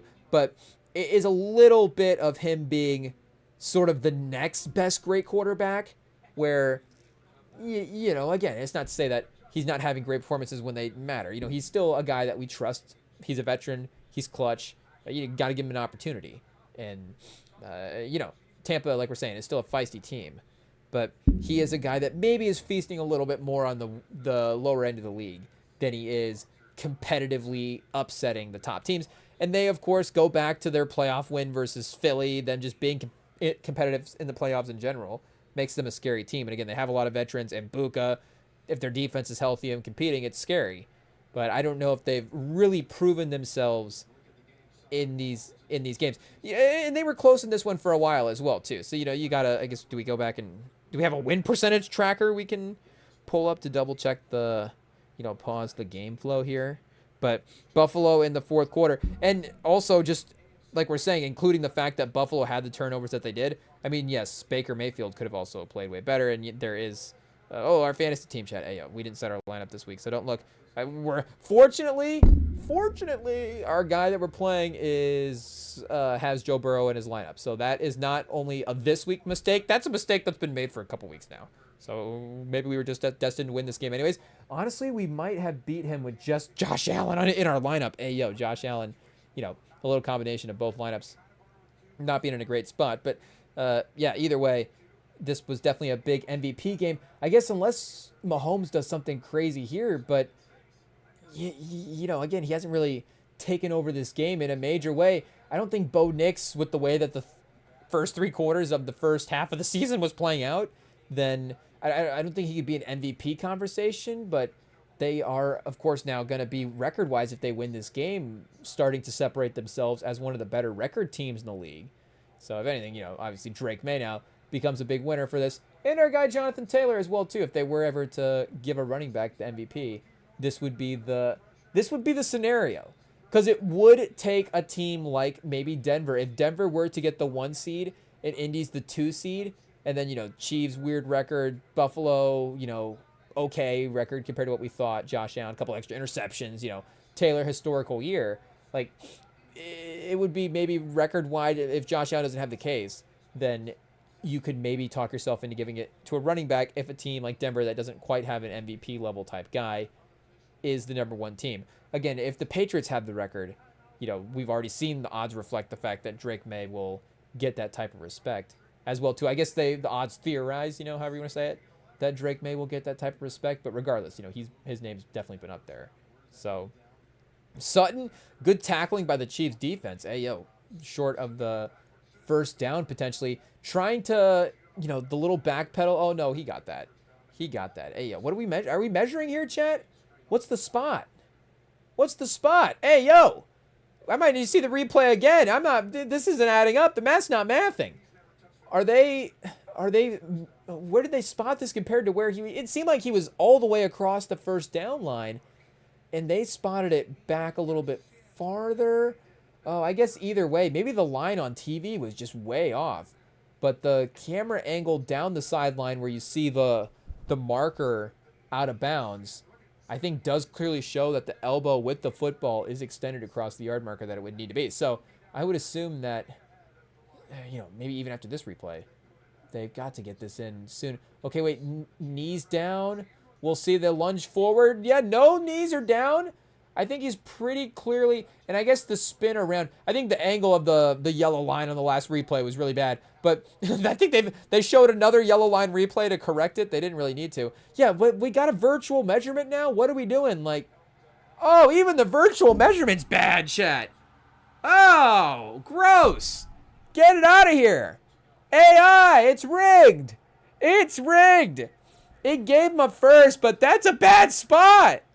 I guess if the refs put it in a bad spot, if the refs put it in a bad spot, then, how is the virtual thing's not going to move the football? But we don't have the technology to just track where the football went over the course of the play. How has that not been added in as a feature yet? And then maybe, you could just have it as you could have like a little toggle switch to just overlay it on the replay. So you could go tracker on, tracker off, and then obviously just see the replay. I mean, I'm sure you see do they see the replay with the first down? They're like, let's see where this ESPN first down line's at, and maybe help make a determination from there. But if you have, of course, just it show the path of where the football traveled, and then there's got to be a way to, of course, on these things censor whether or not, of course, the knees are down or not. But I don't know if we're really getting too invasive here, with the NFL technology. But again, I think this is all just camera stuff that's already out there. So it's just, it's already out there, Chad. How have they not known to program this already? They just, get us, we'll send them a DM and remind them. But 57 seconds left. So Denver, to their credit, what did they get this possession with? And I guess here, well, I don't know if we'll go to the Denver game. No spoilers. We'll let it play out here. But they got this possession with a good 4 or 5 minutes left. Do we want to say 4 minutes left in this one? So they really chewed up a good amount of clock. Kansas City has now used their timeout. Sean Payton's got all 3 of his timeouts left. He might accidentally ice his own kicker at this point. But still needing a couple yards, and lets you make a couple plays into the middle of the field as well too. At this close to the to the field goal target line, maybe. Oh, they're closer than I thought. Oh, chat. Okay, so the field goal target line is at the 42, the Kansas City 42, and they're at the 47-yard line. So we'll see. You can, again, maybe even run the football here with 54 seconds left and those 3 timeouts. You've got the full playbook to your advantage, and you can really set yourself up in good field goal range at this point. Just don't take a sack. Bo Nix aggressive! Franklin down the field. Chad, he's got it at the 15. Oh! How much time can they run down now? I guess Kansas City can call a timeout, but in terms of field goal range, this is it. You got to make it from here if you're in the NFL. So Bo Nix continues, chat, to attack down the field. The connection between him and Franklin, a beautiful back shoulder pass. You got to give him his credit. Did we double check the stats? I guess we'll double check the stats once we get a final on the score here. But just so we don't get any spoilers, in case they randomly miss block return touchdown, I don't know. Again, I guess the spoiler would be a Kansas City win at this point or overtime. Denver on the win percentage has the odds. In the Rem Sam IT says that Denver is favored on the win percentage at this point. But you do have, like we were saying, Bo Nix dialed in for this one. We'll see if it actually bears out in the completion percentage, but he was definitely eye test wise more accurate down the field, more confident in his abilities.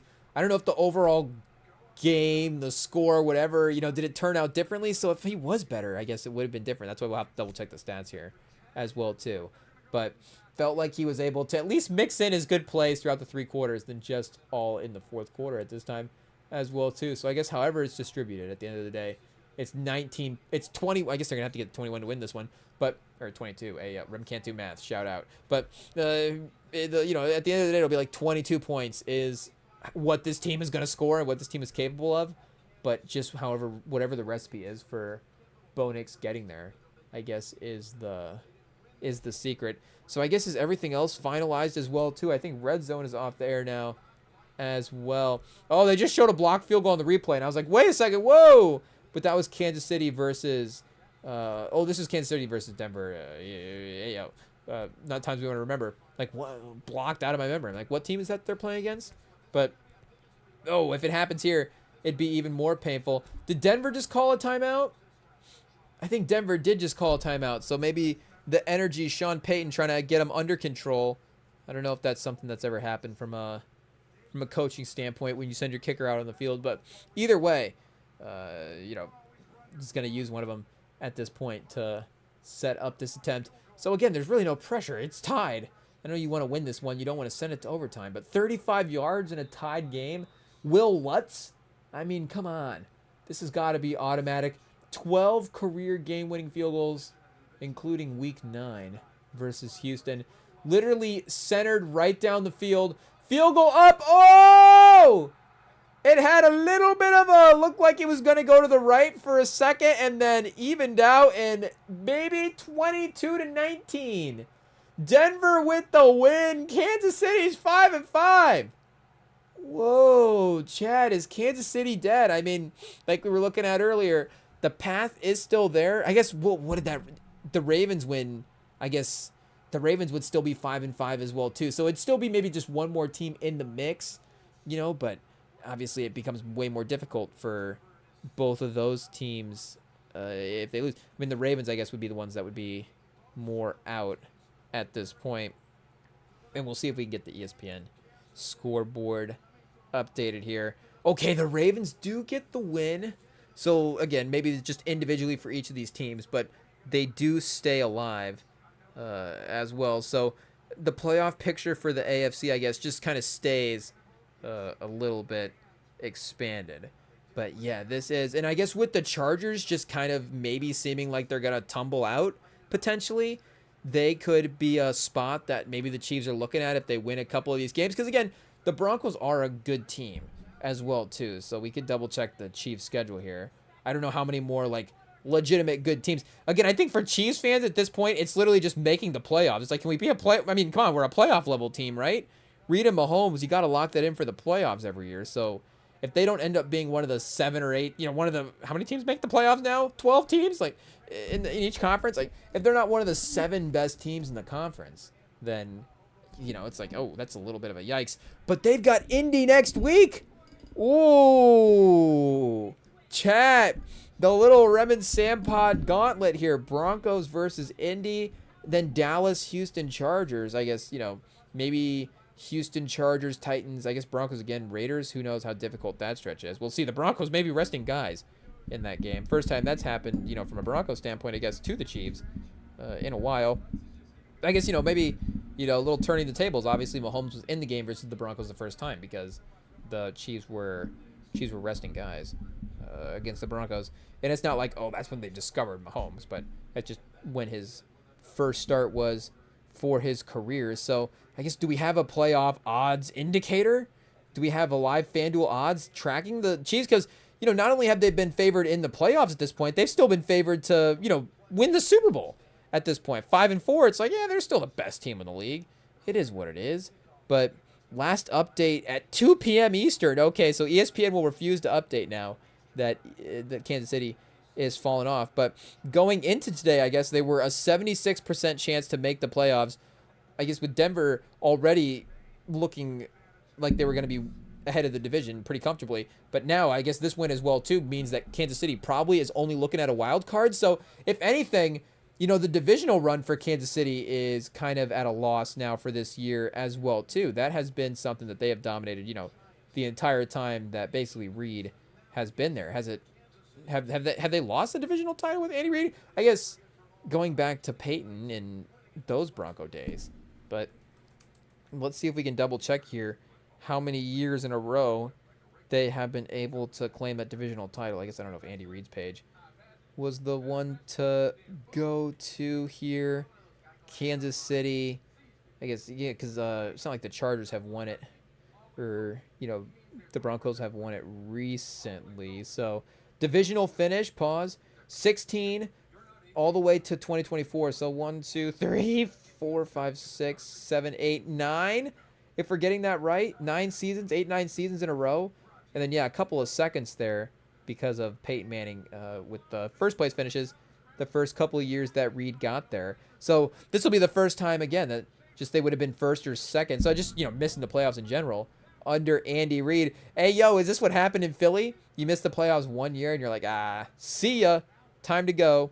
You know, I don't know who they would replace him with at this point. Lane Kiffin. You know, hey, yo, we're going to get Lane Kiffin in here and some fresh new blood. Pause. See what goes on. But I think maybe Andy Reid still be the move. But, yeah, tough beat, obviously, for Chiefs fans. I don't know how bad we feel for him 3 Super Bowls later. But we'll see if the playoff odds have them. Now that the fact that them and the Ravens are tied for the record-wise, it's like that both those franchises feel the complete exact opposite about that. The Ravens are like, oh, I can't believe we're tied with the Chiefs. Like, this might be a possibility. And the Chiefs are like, I can't believe we're tied with the Ravens. How is it going this bad? It is what it is. But, yeah, hey, yo, Denver maybe claiming an AFC West title. Hey, maybe it would have been likely for a couple years there that they would have been more likely that they would have claimed an NFC West title. But no, an AFC West title might actually end up happening. So, wow. A big playoff day, Chad, in the league. And even tonight as well, too. I know that, like, we're not necessarily like, will they miss the playoff implications? But big playoff tester, of course, in Detroit versus Philly. So we definitely look forward to seeing that one as well, too. Do we have to mention the J.J. McCarthy performance before we take off? I don't know, Chad. Maybe Tuesday we'll just watch film and see what went wrong. There was a play that they showed in the red zone early where he stepped up in the pocket and, like, fired over the middle of the field. And I think Addison might have dropped it. But it was a good pass from McCarthy. And I was like, oh, he's, you know, they got one. He's back. I don't even know why they underestimated him. I was honestly going to start being like, oh, you know, the Falcons pass rush, the way we've seen that play, it's not surprising McCarthy struggled. You know, Josh Allen struggled. So we really, you know, should have given McCarthy a chance there. And now all of a sudden he's looking great when he got back. And then he threw like 2-3 picks today. You know, the Sam Darnold also not able to close out the win. But yeah, the Sam Darnold Rams thing is tough as well, too. Here, let's look at that real quick before we take off here for the evening. A little meal prep Sunday chat. You know, we got to log off at some point and go, I guess, take care of that. But I guess we'll have to pull up his game log individually from last year. But those were the two teams, the Rams and the Lions, that did get the wins against them. So against the Rams, he was 18 for 25, 2 touchdowns and 0 picks. So actually, you know, okay stats, just not able to get the win. A 20-30 loss.